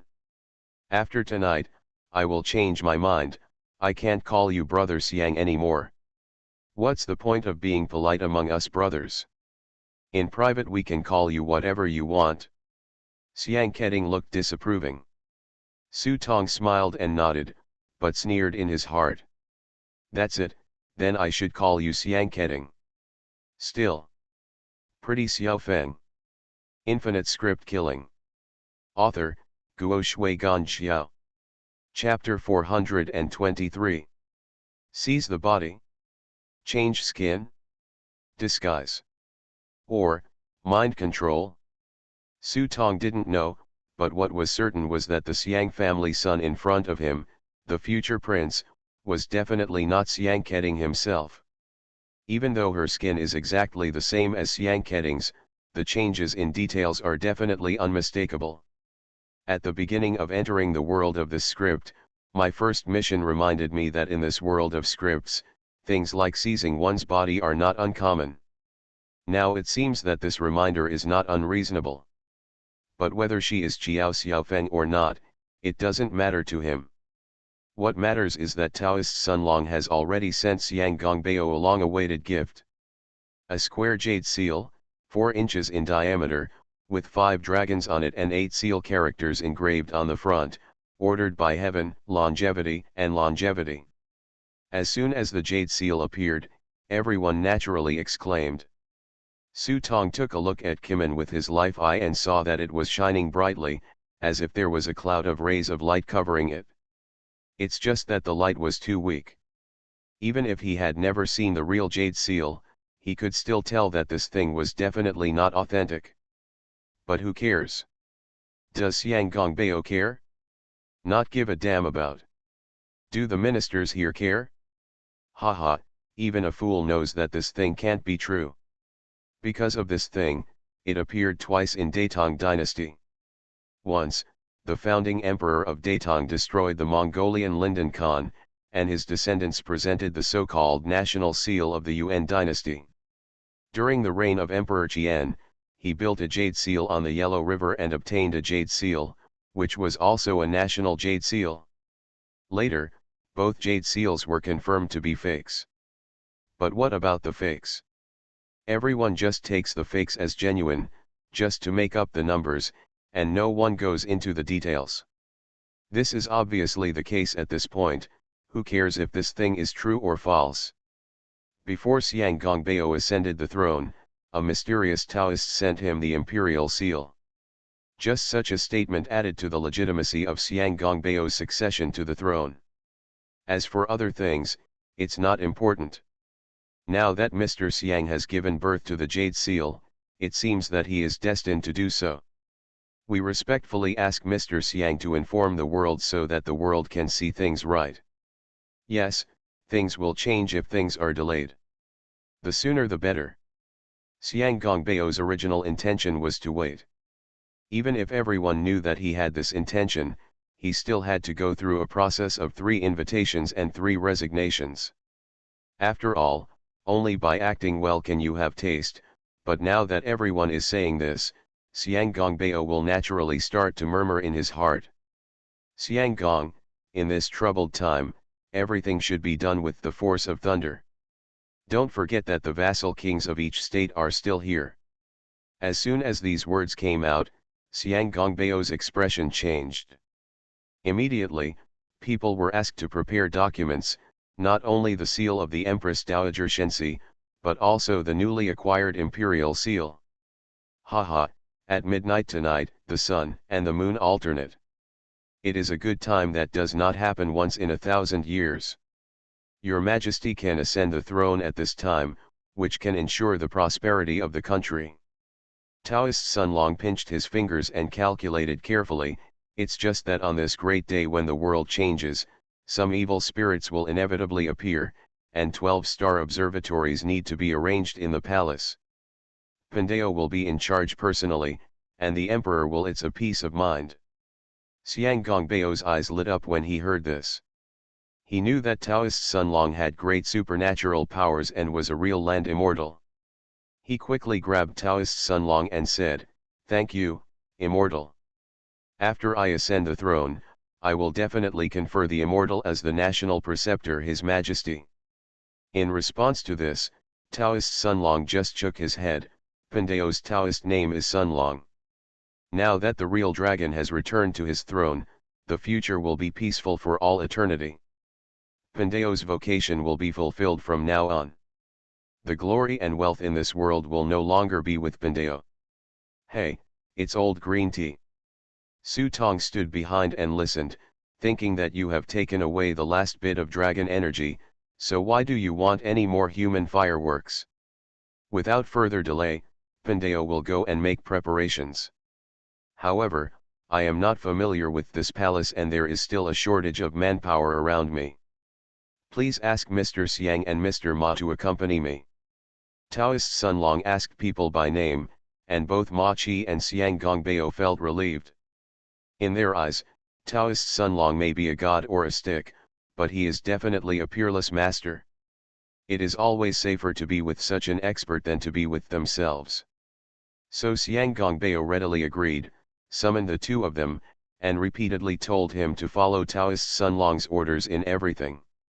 Su Tongming knew that Taoist Sunlong singled out him and Xiang Gongbao at this time, and he must be uneasy and kind-hearted, but he was bound to be forced to admit it with his nose pinched. But, when did this old guy have an affair with this pretty Xiao Feng? Thinking of this, he looked at the impostor on the side, and saw that the other person was actually looking at him. After the two looked at each other, they were stunned for a moment, and then they chose to turn away in a tacit understanding. With the full support of Xiang Gongbao, Taoist Sunlong immediately had unimpeded access in the palace. In fact, if the old thief was willing, no one could stop him even if he carried the Empress Dowager Shenxi away from the harem. Pity. The three of them walked to a ruins. Looking at the ruins in front of them, Taoist Sunlong couldn't help but sigh. This place is called Yangtze Palace, and the name sounds familiar. But when you go in and take a look, you will see a Western-style building standing inside. It looks nondescript and is still in a state of unfinished construction. What a waste of such a good place. Taoist Sunlong walked in, drew a circle on the ground, and signaled to the soldiers who followed him to dig a stone pile 3 meters deep, 3 meters high, 3 feet wide, and weighing 33 kilograms in the circle. Then he took Su Tong and Xiang Keting and continued walking down. Neither of them spoke on the road. There was no affection like good brothers just now. Instead, they kept distance from each other tacitly. Since everyone has been a fox for thousands of years, since they know it well, it would be artificial to pretend anymore. Here, it's the same as before, the specifications, dimensions and weight must not be less than a little bit. Walking to the Jiao Tai Hall, Taoist Sunlong glanced at him, tapped his toes, pointed to the open space in front of him and said. The soldiers on the side quickly took note of the location. Taoist Sunlong turned back to Su Tong and Xiang Keting and said, the Forbidden City was designed by Kuai Luban Kuai Xiang, but in fact it was someone else. This person was called Caixin. He spent several years based on yin-yang and the 5 elements. Time design was taken over by Kuai Xiang later, but unfortunately there are too few records about him. Taoist Sunlong's tone seemed to be complaining about the man named Caixin. But neither Su Tong nor Xiang Keting knew what this old guy wanted to say. Seeing the confused expressions on the two people's faces, Taoist Sunlong could only show an expression as if he were playing the piano to a cow, and he led the two of them down the stairs with helplessness on his face. As they walked, they introduced the palace to the two of them. For example, The Jiao Tai Hall just now means the yin and yang intersect with each other. It is said to be a place where the emperor favored his wife. There are also Cunning Palace, Qianqing Palace, Dishan Palace, Luo Palace, and so on. Gradually, Su Tong realized that the entire palace was composed of the arrangement of the 9 Bagua palaces. What made him even more confused was that Taoist Sun Long seemed to know the huge forbidden city very well. Until we came to the last stop, Changjian Pavilion. Taoist Sun Long seemed a little tired, so he set up a final circle and led the two of them to the top of the building. Changjian Pavilion is the exclusive theater of the royal inner court in the Forbidden City. It is located on the east side of the Yangxing Hall of the Forbidden City. From a Feng Shui perspective, this location is exactly the position of the Sun character in the Bagua. Sun represents wind, and wind carries sound, which can help sound propagation and has an effect similar to amplification. The first official performance of the famous Hui troupe entering Beijing was held at Changjian Pavilion in the Forbidden City. It was to celebrate the birthday of Emperor Qian. From then on, this troupe had another name, Peking Opera. It can be said that the actors in Shijuliu slowly started to flourish from this place. Taoist Sun Long led the two of them to the top of the building, where they could see the beautiful scenery of the imperial city in front of them, with its golden glazed tiles contrasting with the blue sky and white clouds under the sun. A country with thousands of miles of mountains and rivers, a city gate with 9 gates. If you don't see the emperor's residence, you will know that the emperor is respected. Looking at the beautiful scenery, Taoist Sun Long couldn't help but let out a sigh, turned back to look at Su Tong and the others and said, "The Caixin I just mentioned is actually my great-grandfather. He was a talented person, but in the end he succeeded others. But who would have thought that starting from my great-grandfather, a set of formations had already been buried in the Forbidden Palace? It will come in handy one day in the future, but unfortunately, he can't see it anymore." No wonder Taoist Sun Long was so melancholy just now. It turns out that Caixin is his great-grandfather. His ancestor designed and built this most magnificent forbidden city. In the end, not even a single name was mentioned. Instead, the credit fell on another person. No one would think otherwise. Comfortable. Su Tong couldn't help but secretly wonder if this old guy was so eager to rebel against Xiang Gongbeo, maybe it was more of a revenge mentality. Taoist Sun Long seemed to be killing time on purpose, casually chatting with them about his ancestors. At this time, the sound of digging could be heard downstairs. There is no doubt that these soldiers were very efficient. They quickly moved the stone piles requested by Taoist Sun Long and buried them in the soil. Seeing that the soldiers below had finished their work, Taoist Sun Long waved his hand for them to leave, then turned around and threw a jade pendant to the fake Xiang, heading aside, "You did a good job, this is what I promised you. Reward." "Thank you." The other party took the jade pendant and quickly threw it into the prop book before Su Tong could see what it was. Then he glanced at Su Tong and lowered his head. "In this case, my mission is considered completed. Senior, please do as you please. Junior, please retire." After reaping all the benefits, he naturally no longer wanted to stay with Taoist Sun Long, so he turned around and planned to run away. "Don't worry." But at this time, Taoist Sun Long stopped him. "I taught you the art of seizing a body, gave you this wealth in the world, and gave you the best jade in the world to help you break through the shackles, and now I still want you to look at one more thing." I saw Master Sun Long slowly taking out something from his arms, which was the rising dragon picture given to him by the eldest princess. The dragon appears above, full of charm, but the empty eyes become the biggest regret of this painting.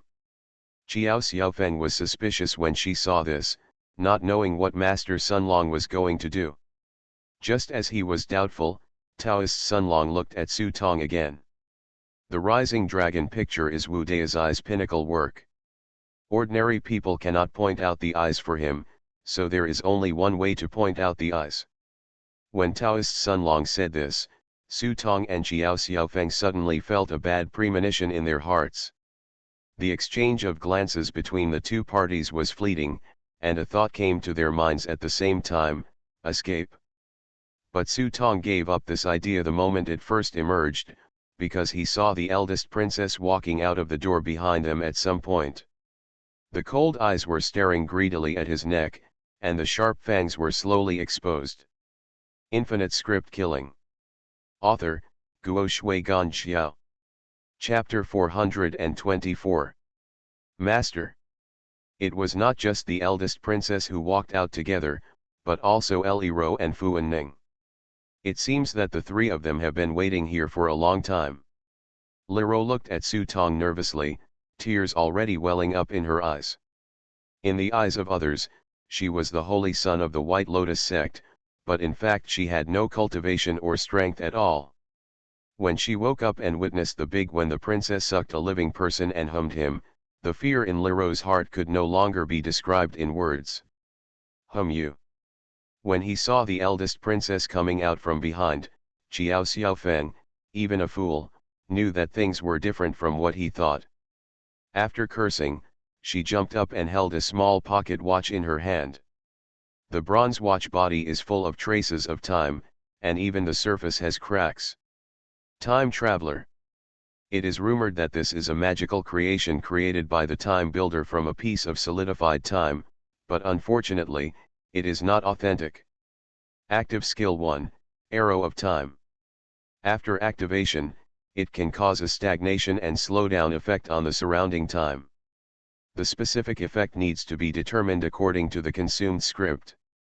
Duration, 300 script points divided into 1 second. Cooling time, 30 days.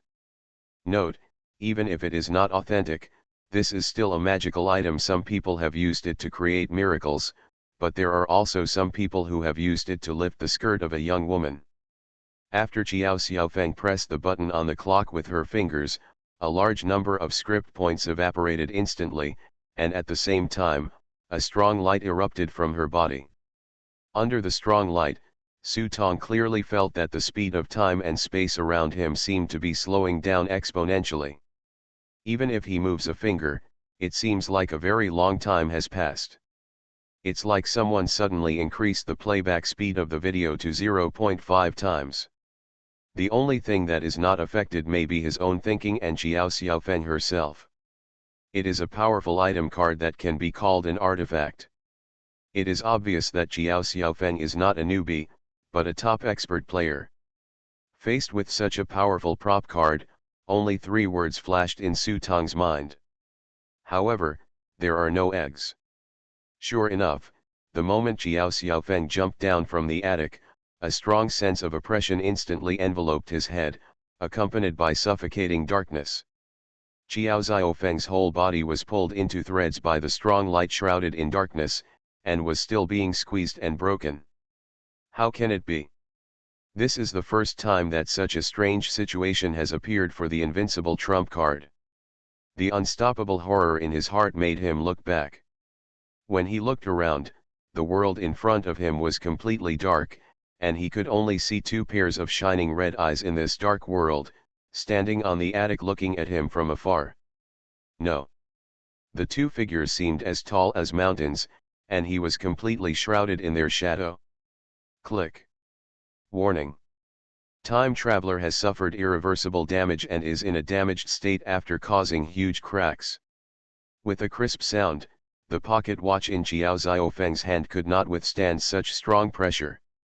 The crack in the middle became wider and wider. Finally, as the warning sound came from the prop book, the light on it completely dimmed. Go down. At this time Taoist Sun Long moved. It was the first time that Su Tong saw a big boss like Taoist Sun Long take action. His calloused hands were slowly raised, and wisps of light shone on his fingertips. As the veteran's fingers were raised, the space in front of him seemed to be distorted along with his fingers. If we say that the gap between reality and reality of the great master is enough to create something out of thin air, so reaching the level of Sun Long Taoist can already distort the rules of reality. Following the provocation of Taoist Sun Long's fingers, Jiao Xiaofeng was surprised to find that her body was actually moving backwards. No. It's not that he's going backwards, but that the time around him is going backwards. Obviously, Taoist Sun Long was obviously more skilled than him in playing with the goddess of time. Jiao Xiaofeng could only watch as her body maintained its jumping posture, slowly soared into the air, and finally returned to the starting point. It wasn't until Taoist Sun Long put down his hand that Jiao Xiaofeng woke up from the nightmare. Her face turned pale and her body was trembling uncontrollably. But Taoist Sun Long ignored him and instead looked at Su Tong, as if he wanted to see a desperate expression on his face like a pretty little phoenix. However, Taoist Sun Long was disappointed. After a brief moment of surprise, Su Tong's expression fell into a state of contemplation. This made Taoist Sun Long very regretful and curious, because he knew that the child in front of him seemed to have an extraordinary talent in Yi learning. "What are you thinking about?" he couldn't help asking. Su Tong raised his head and glanced at Jiao Xiaofeng, then looked back at Taoist Sun Long. "It's amazing. It distorts the rules of reality." "Yes. When you reach this day, you will find that there are actually some rules that people can change." Until now, Taoist Sun Long still maintained the kind face of an elder. However, Su Tong's next words made the piece on his face freeze instantly. "So, since I can go back in time, if I learn how to do it, can I perform unlimited circumcisions on people?" Before Su Tong spoke, Taoist Sun Long had already thought of many professional terms to show off his knowledge. But the circumcision surgery obviously involves the knowledge blind spot of Taoist Sun Long. Seeing the stiff look on Taoist Sun Long's face, Su Tong explained to him helplessly, "Ahem, in fact, my biggest ideal is to be an andrologist, because in this regard, I always have a little bit in my heart. Regret." Seeing that Su Tong seemed to want to continue chatting on this topic, Taoist Sun Long immediately waved his hand to interrupt his nonsense. Okay, let him continue to regret this kind of thing." As he spoke, he slowly raised the rising dragon picture and looked at the blank space at the dragon's eye above. "We don't have Wu Da's eyes painting skills, but we can fill these two holes with our lives. Which one of you will do it?" "He." Jiao Xiaofeng pointed at Su Tong's head first. "Chief Immortal, last time Xiang Keting fell from his horse, he was almost trampled to death if it weren't for me. Prince Gong's assassin attacked at night last night, and Xiang Gong's life would have been saved if he hadn't. No, Xiang Gongbao was able to make up his mind to proclaim himself emperor because I did it according to your instructions. Did you say that you would give me glory for the rest of my life? You should not break your promise." Obviously, Jiao Xiaofeng had a lot of tasks to do during the time she entered the Xiang family. But Taoist Sun Long's eyes didn't seem to stay on him. He pointed at Su Tong and then at Lero. "You two, choose one." Hearing this, Jiao Xiaofeng's eyes turned red. It turned out that she was not included in the so-called second choice. "Save it, kid, Xiang Keting has been crowned prince. It would be best to use your destiny as a guide. In fact, the best candidate is Xiang Kechen, but who asked you to kill him?" Fu Anning walked over and pushed Lero into Su Tong's arms. "Master." With tears in her eyes, Lero was gently held in Su Tong's arms. She was so scared that she didn't even dare to raise her head. As soon as these words came out, Jiao Xiaofeng's face turned pale. It turned out that Gao Zhou wanted to assassinate Xiang Keting that night, but only halfway through, he heard the house call that something had happened to Xiang Kechen. Although Gao Zhou didn't know what's going on, but seeing that the task was completed so easily, he simply put away his gun and ran away. The person who killed Xiang Kechen was Jiao Xiaofeng. Jiao Xiaofeng thought that she had done these things perfectly, but little did she know that others had clearly seen what he did. Seeing that she was on the verge of death, Jiao Xiaofeng seemed to want to give it another try. But the eldest princess obviously had no patience anymore. She flicked her fingers, and a black light flickered on her fingertips. She didn't give Jiao Xiaofeng the slightest chance. She poked a small hole in his heart at almost lightning speed. Instead, a drop of crystal clear blood appeared on the tip of the eldest princess's fingernail. The blood drop rolled slowly, as if it had its own vitality. When Jiao Xiaofeng came to her senses, she could only look at the hole in front of her chest and looked at Su Tong helplessly. He could feel that his life was quickly coming to an end, but he felt no pain at all, and instead felt unusually awake. Sober that I could only watch myself slowly die. No. I don't want to die. I don't want to die. After being stunned for a while, Jiao Xiaofeng frantically took out various medicines and swallowed them. However, these expensive healing medicines lost all effect at this time. Su Tong watched coldly from the side. He could clearly feel that all the vitality in Jiao Xiaofeng's body was cut off in just a moment. Just like a flower or plant with all its roots cut off, even the best nutrient solution cannot stop the process of decay and death. It wasn't until she realized that all the drugs had lost their effect that Jiao Xiaofeng slowly stood up with a pale face, without resistance or complaint. In her empty eyes, the only place she longed for was perhaps to go there before she died. Find a place with reasonably beautiful scenery to wait to die. However, he obviously overestimated his vitality. Before he could walk down the stairs, Su Tong heard a rolling sound. This undoubtedly made Lero even more frightened. Death was already terrifying, and having to leave in such a sober way would obviously be painful for anyone.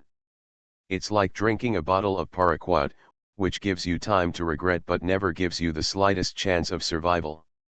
Don't be afraid, this is still mine. Realizing that Lero's body was trembling in his arms, Su Tong patted her back gently and comforted her in a slow voice. Just hearing this, Lero's hands tightened. After saying that, he felt a particularly itchy feeling on the back of his neck. When he looked up, he saw that the eldest princess had walked behind him. I didn't realize it, but you're quite good at coaxing girls, the eldest princess teased. Su Tong grinned and said, "Why are you not a girl?" "Humph, when this matter is over, I will take you back and prepare a coffin for you. Let me see if you can still be so lovable by then. That's a good relationship. I'd love for us to be able to lie in the same coffin when the time comes." Su Tong said as he slowly pushed Lero away and looked at Taoist Sun Long, "Let's do it? Ever since you gave me the pill, you actually had no intention of letting me live, right?" Taoist Sun Long's mouth twitched and he did not respond to the sentence, but his cold eyes could no longer hide the fact that he had a cruel nature. "Don't." Seeing this, Lero rushed forward to stop Su Tong. However, Su Tong frowned and hit Lero on the neck with a knife, knocking her unconscious. "I hope you keep your word." As he spoke, Su Tong slowly walked to the edge of the attic, opened his hands, raised his head and let the sun shine on his face. To be honest, this was uncomfortable. His dark body would sting especially under the sunlight, but he couldn't help but greedily take a deep breath and feel the beauty of the sunlight. Puff. Suddenly, his body trembled and he slowly lowered his head. There was already a hole in his heart. The whole process was so fast that it was a bit uncomfortable.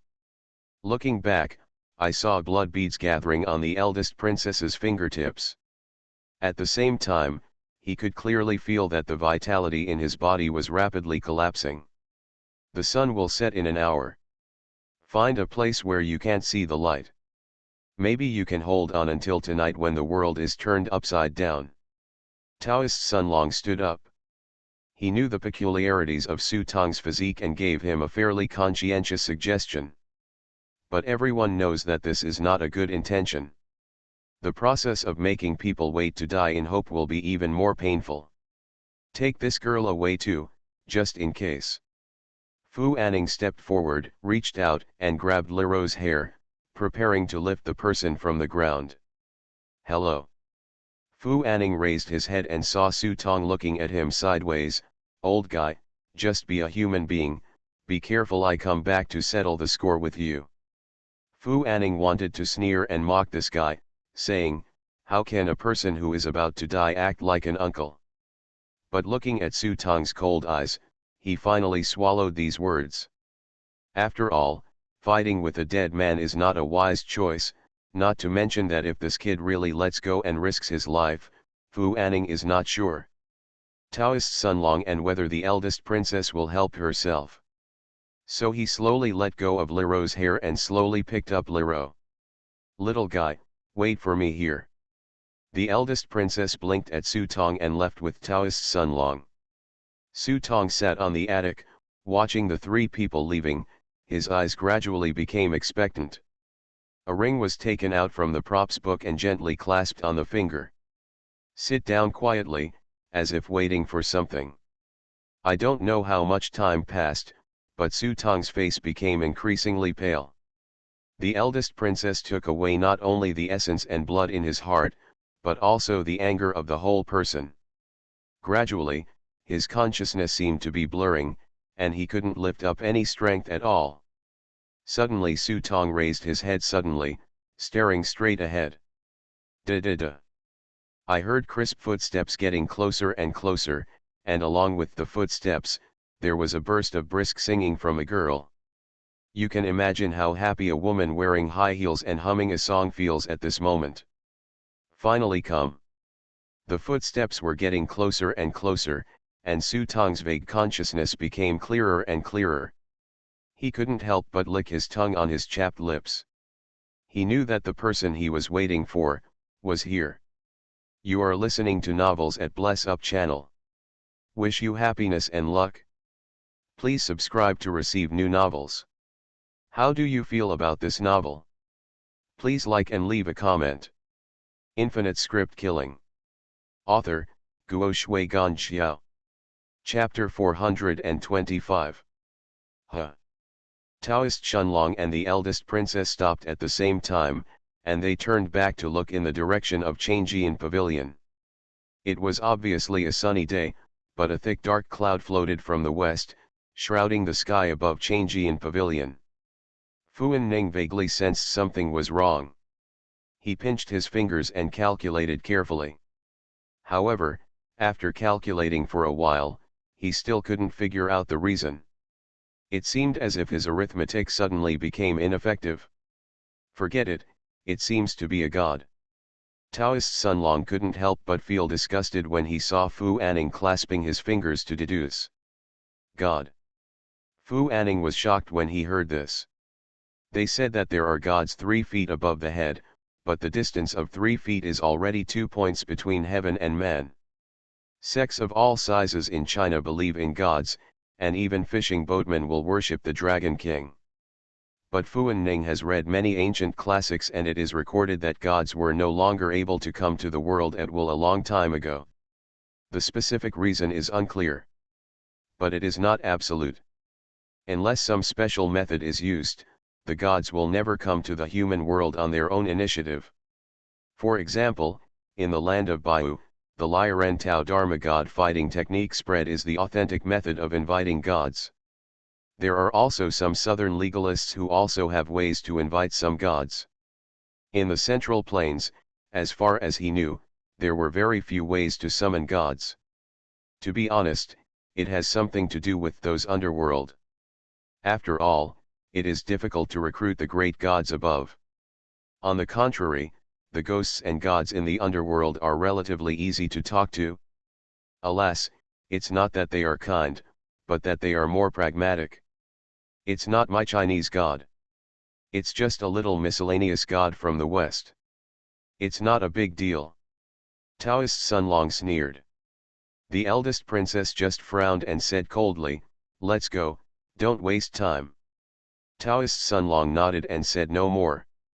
The reason why they are so generous and don't care at all why this Western god suddenly visited is because they have no time to be distracted now.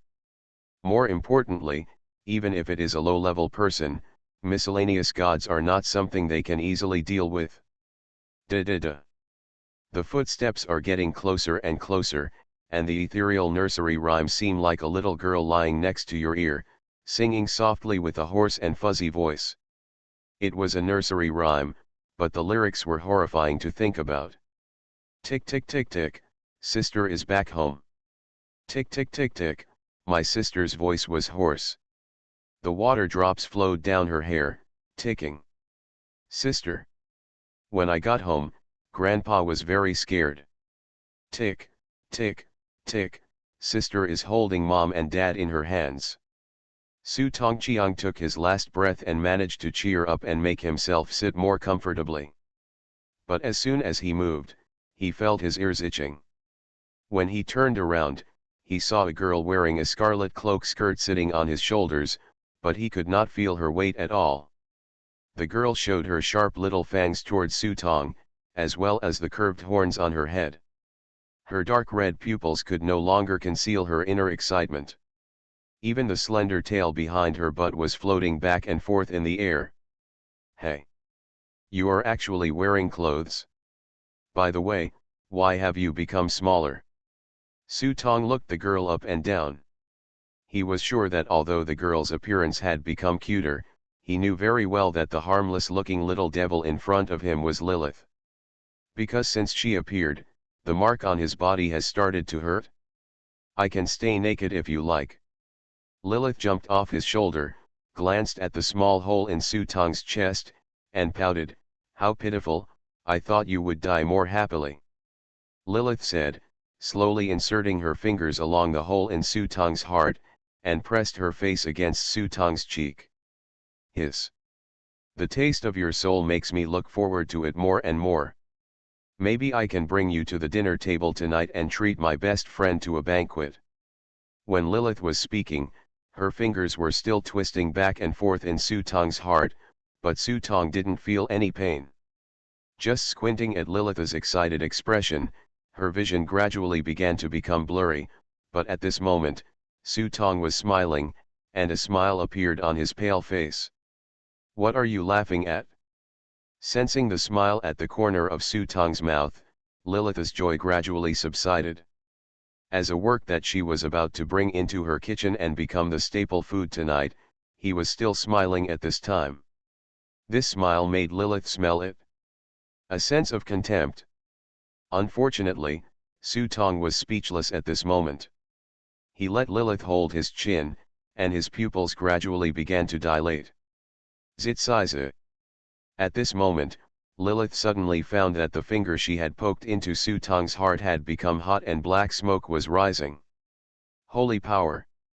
Lilith's crimson eyes showed an incredible look, and she noticed with cold eyes that there was a gemstone ring shining with holy light on Su Tong's finger. Damn bastard, what the hell did you do? Seeing this ring, Lilith immediately had a very bad feeling in her heart. She put her hands on his throat, trying to pull out this guy's soul. But as her hands passed through Su Tong's body, she found that her hands were more like holding onto a stone. She could not catch the soul, which should only weigh 7%. What made Lilith even more angry was that instead of being pulled out of his body, this guy's soul was slowly rising upwards. A white light tore through the dark clouds and illuminated Su Tong's body. Ah! Lilith, who could ignore the sun's rays, screamed in pain under the white light and had to let go of her hands from Su Tong. Under the white light, Su Tong's skin became more and more delicate, and every hair on his body glowed with gleaming light. That holy aura filled his body. Even though this body is about to be reduced to a corpse, it still gives people a sense of sanctity like a spring breeze. On the ruins of the church in the foreign district, the priest Unlitat who was praying suddenly raised his head and stared in the direction of the forbidden palace. His face was full of disbelief. Jesus Christ! Damn, what the hell is this guy doing? Taoist Sunlong and the eldest princess also looked sideways. Seeing the light falling from the sky, their hearts turned upside down. There is a god who is completely different from the one just now. Although he is also a Western god, he is definitely a righteous god. This little guy. The eldest princess licked the corners of her lips and couldn't help but secretly regret why she didn't suck all the blood from him. Lilith was stunned at this moment, Staring blankly at the saint-like Sutong in front of her with her mouth wide open, her expression soon became like an angry wildcat. No. Are you blind? How could this guy be your believer? Lilith could no longer use words to describe the absurd scene in front of her. Not long ago, this little guy lost in the darkness had gained part of the dark power from himself. But now in the blink of an eye, this guy has transformed into a saint of the Holy See. It's like, after I had just had a pleasant and in-depth communication with the young lady in the red light district, the young lady turned around and pulled up her pants, and she became the princess of the great empire and was about to go back to inherit the throne. It was so absurd that even ghosts and gods were shocked. Even Lilith was in disbelief at what was happening in front of her.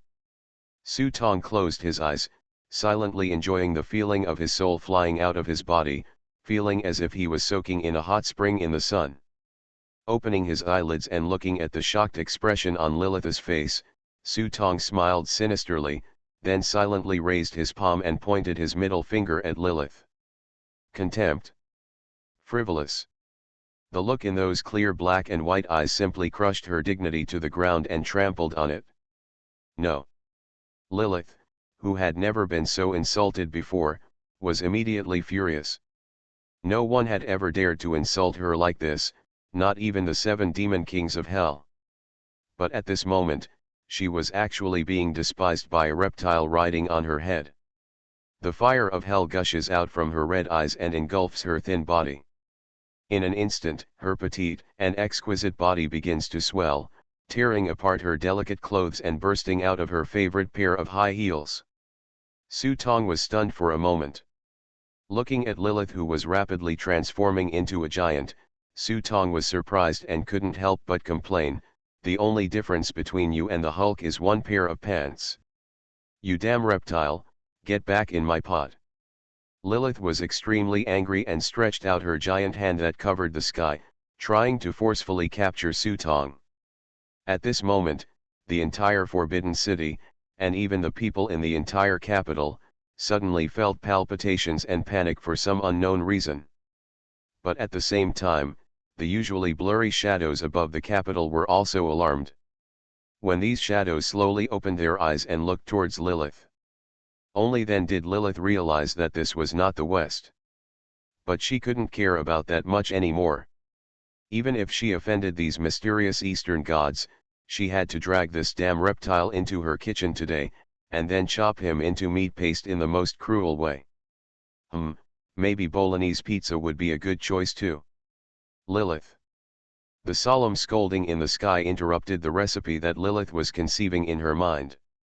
Followed by a golden fire, it hit the back of her hand hard, causing Lilith to retract her palm in pain.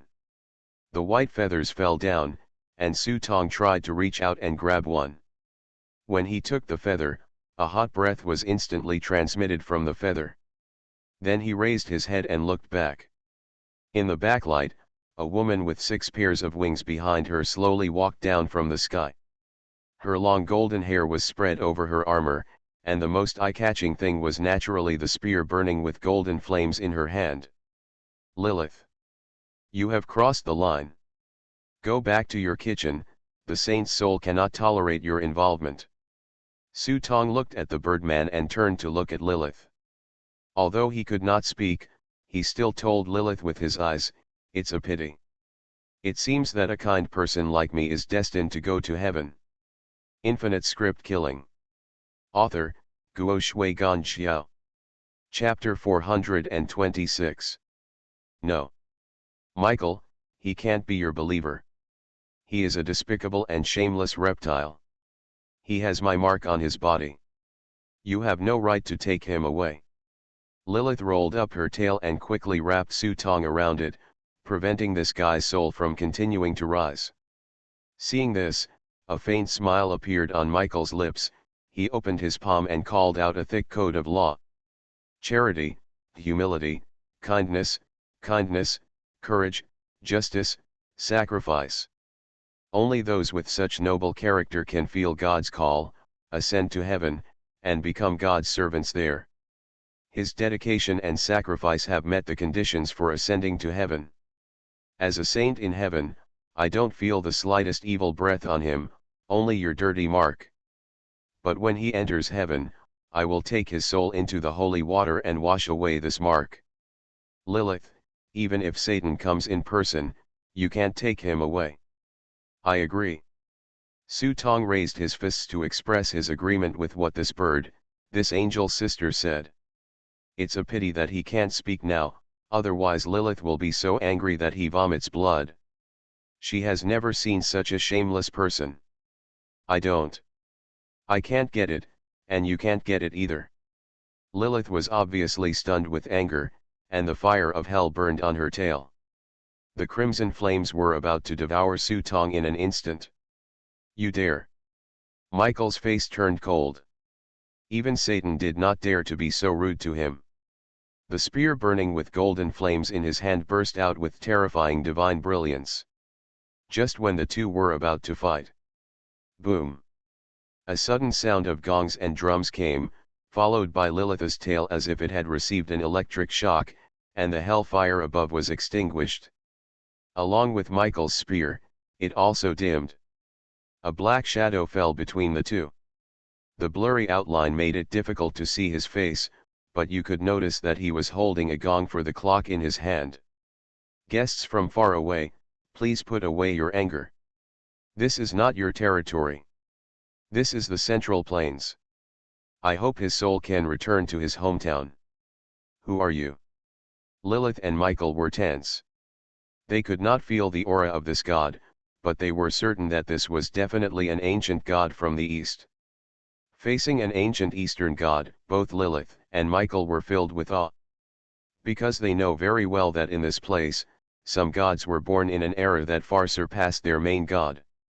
Su Tong raised his head and stared with wide eyes, wondering in his heart which big brother it was that ended up in person, but the other party was hidden in the shadows, and he couldn't see clearly which big brother it was. Dear Eastern God, please forgive me for not being able to accept your suggestion. As the extradition messenger of the kingdom of heaven, my duty is to lead the saints back to the embrace of the kingdom of heaven. Michael protested politely. As for Lilith, she said more confidently, this man and I reached a deal long ago. His soul has my mark. Please give him to me. However, the black figure didn't pay attention to the two people's intentions at all. He slowly stretched out his palm and gently touched Su Tong's body. Then he opened his hand, and a sign appeared in his palm. When Su Tong took a look, wasn't it the spiritual tablet given to him by Siekifan Ba? The other party just stretched out his hand and flicked the spirit tablet. Suddenly, the spirit tablet began to tremble, emitting bursts of black light and tearing a hole in the air. Ding bell, ding bell. Accompanied by the clang of lock sets, a man and a woman pulled a group of fierce ghosts and hurried over. It was Xie and Fan Ba. They looked extremely serious and hurried over. Some of the evil ghosts didn't even follow and fell to the ground. The two ignored them and instead seemed to be dragging a piece of worthless garbage. Let it drag on the ground. Xiebian and Fan Wuju pay their respects. The two of them had just knelt down to salute, but before they could finish their words, they were interrupted by a black shadow, pointing at Su Tong who was in the air. You handle it. After saying that, the black shadow began to fade until it disappeared. It was obvious that people didn't care about Su Tong, a humble little ant, and even Michael and Lilith didn't bother to continue talking to them. After all, they are not on the same level. Being able to say a few words depends on you being a guest. After summoning Siekifan Ba, he didn't even bother to say a word after handing over the matter to them. Xie, Fan, and Ba looked up and their expressions suddenly became strange. Su Tong smiled at them with bared teeth, his eyes always happy. His death was more lively than when he was alive. Changjian Pavilion is a good place. Although Peking Opera was not created here, it gained a firm foothold in the capital from here. And the characters on the stage today also appear one after another. The gods are invisible to mortals. Even if a eunuch or maid comes over at this time, she will not see the scene in front of her. but the sky above Changjian Pavilion was changing, and a cold wind blew up around it, whistling in and out, making anyone who walked past, even wearing a big cotton-padded jacket, couldn't help but shiver. If he hadn't been unable to speak at this moment, he would have wanted to scream out and sing a big show to suppress the crowd. Fanbahi had a dark face. His normally serious face was even more tense today. Seeing that Su Tong was still unable to speak, Xie waved his sleeves and a black light hit Su Tong. Su Tong felt a chill all over his body and he became much more energetic. Ah! Ah! He tried to open his mouth and shouted twice, but found that he could already speak. Then he waved and greeted Xie and Fan Ba with a smile, "You're here to treat me to a drink so soon." The two of them owed Su Tong a favor last time. When they left, they seemed to have said that they would treat him to a drink next time they met, but they didn't expect that the next time they would come so soon. Of course, what Su Tong said was not simply polite, but more of a test. After all, it is not a scripted world. It is still unknown whether the impressions of these gods on themselves will be affected. What if they don't recognize themselves in this era? Why is it your kid? Even the palace master was alarmed. Fan Ba said angrily. On the side, Xie turned his head and covered his face with his sleeves and chuckled, "When you come down with us, you will be in vain to drink all the wine in the city." "No," Michael and Lilith denied in unison. Michael tried to repeat what he had just said, but Fan Ba frowned impatiently and raised the funeral stick in his hand. "The king of hell told you to die at the third watch. Who dares to keep someone alive until the fifth watch? If you don't believe me, try it." As soon as these words came out, the atmosphere instantly became subtle. Lilith was about to collapse inside. She never dreamed that an ordinary mortal could cause so much trouble. Could it be that his soul was a piece of cake? In fact, let alone Lilith, even Michael has a headache. She doesn't understand why Lilith values this mortal soul so much, but since the more you value it, the less I can let you succeed. As for Siekif and Ba, the two of them were relatively calm, but the vicious ghosts behind them were already trembling with fear. They looked at Su Tong and began to curse in their hearts. "Who is this kid? I have established myself as the king of Yin and Yang Dao, and I am extremely vicious, but I don't even have such a big battle. How come you, a newbie, almost caused me to be dragged out of my mind?" Ahem. Seeing that the atmosphere was getting more and more tense, Su Tong knew that if the quarrel continued, he would really have to reunite with his master, so he coughed twice and said helplessly to Michael, "Compared to the kingdom of heaven, I would rather stay in my hometown." Michael frowned. This is not the best choice. After saying that, he glanced at Lilith's expression, which was already furious but unable to break out. A smile still appeared on her face. "Of course, I respect your choice. Thank you for your understanding." Su Tong bowed slightly, turned his head and tilted his neck to look at Lilith, and spread out his hands in a feigned helplessness. "Next time we meet, remember to put on some clothes. I'm a serious person." "Oh, no, there won't be a next time, ha ha ha ha." After saying this, Su Tong did not forget to glance back and forth at her twice as if to retaliate with his lewd eyes. Seeing Su Tong's triumphant look, Lilith felt like her throat was stuck and her lungs were about to explode. But so what, this is the East. There are too many ancient beings. If they really fight, even if they wake up a few Eastern gods, they will not be able to leave safely. Thinking of this, she glanced at Su Tong's body and said harshly, "I can't take him away, and none of you can take him away." As she spoke, Lilith suddenly rushed towards Su Tong's body, opened his mouth with her fingers, and then opened her mouth. A ball of sarcoma spit out from Lilith's mouth. The sarcoma stretched out its slender tentacles like it wormed its way into Su Tong's body like a clawed fish. "Lilith! You are crazy." Michael saw this and wanted to stop him, but it was too late. Her face flickered for a moment. She knew what Lilith had done. This crazy woman actually gave her heart to this mortal, the heart of the daughter of Satan. Didn't she know that doing so would cause an uproar in the entire Western hell? What? He. Lilith looked unconcerned and raised her chin proudly. What I can't get, no one can get it. Su Tong's chest suddenly began to twist, and a ball of blood with broken flesh suddenly squeezed out of the damaged hole. But soon bang bang, bang bang. A strong heartbeat began to come from his chest. Su Tong was stunned for a moment and glanced at Xie and Fan Ba in front of him. It seems that I owe you wine, so I can only replenish it next time. Xie glanced at his lower lip, while Fan Ba said with a dark face, next time you want to come down, remember to use the sign first. We still need to pay more, we only accept ghost money, Xie rubbed his fingers and added. When Su Tong saw this, before he could complain, his physical body began to generate strong suction, pulling him to fly backwards. As a saint of God, please maintain your piety, and God will bless you everywhere. Seeing that Su Tong's soul was about to be pulled back to his body, Michael raised his eyelid slightly, suddenly opened his palm, and inserted a burning golden feather into Su Tong's soul. As the feather entered his body, Su Tong's soul also became hot, but before he could take a closer look, his vision suddenly went black, and his soul was pulled back into his flesh and blood body. Suddenly, a tidal wave of prompts began to echo crazily in his ears.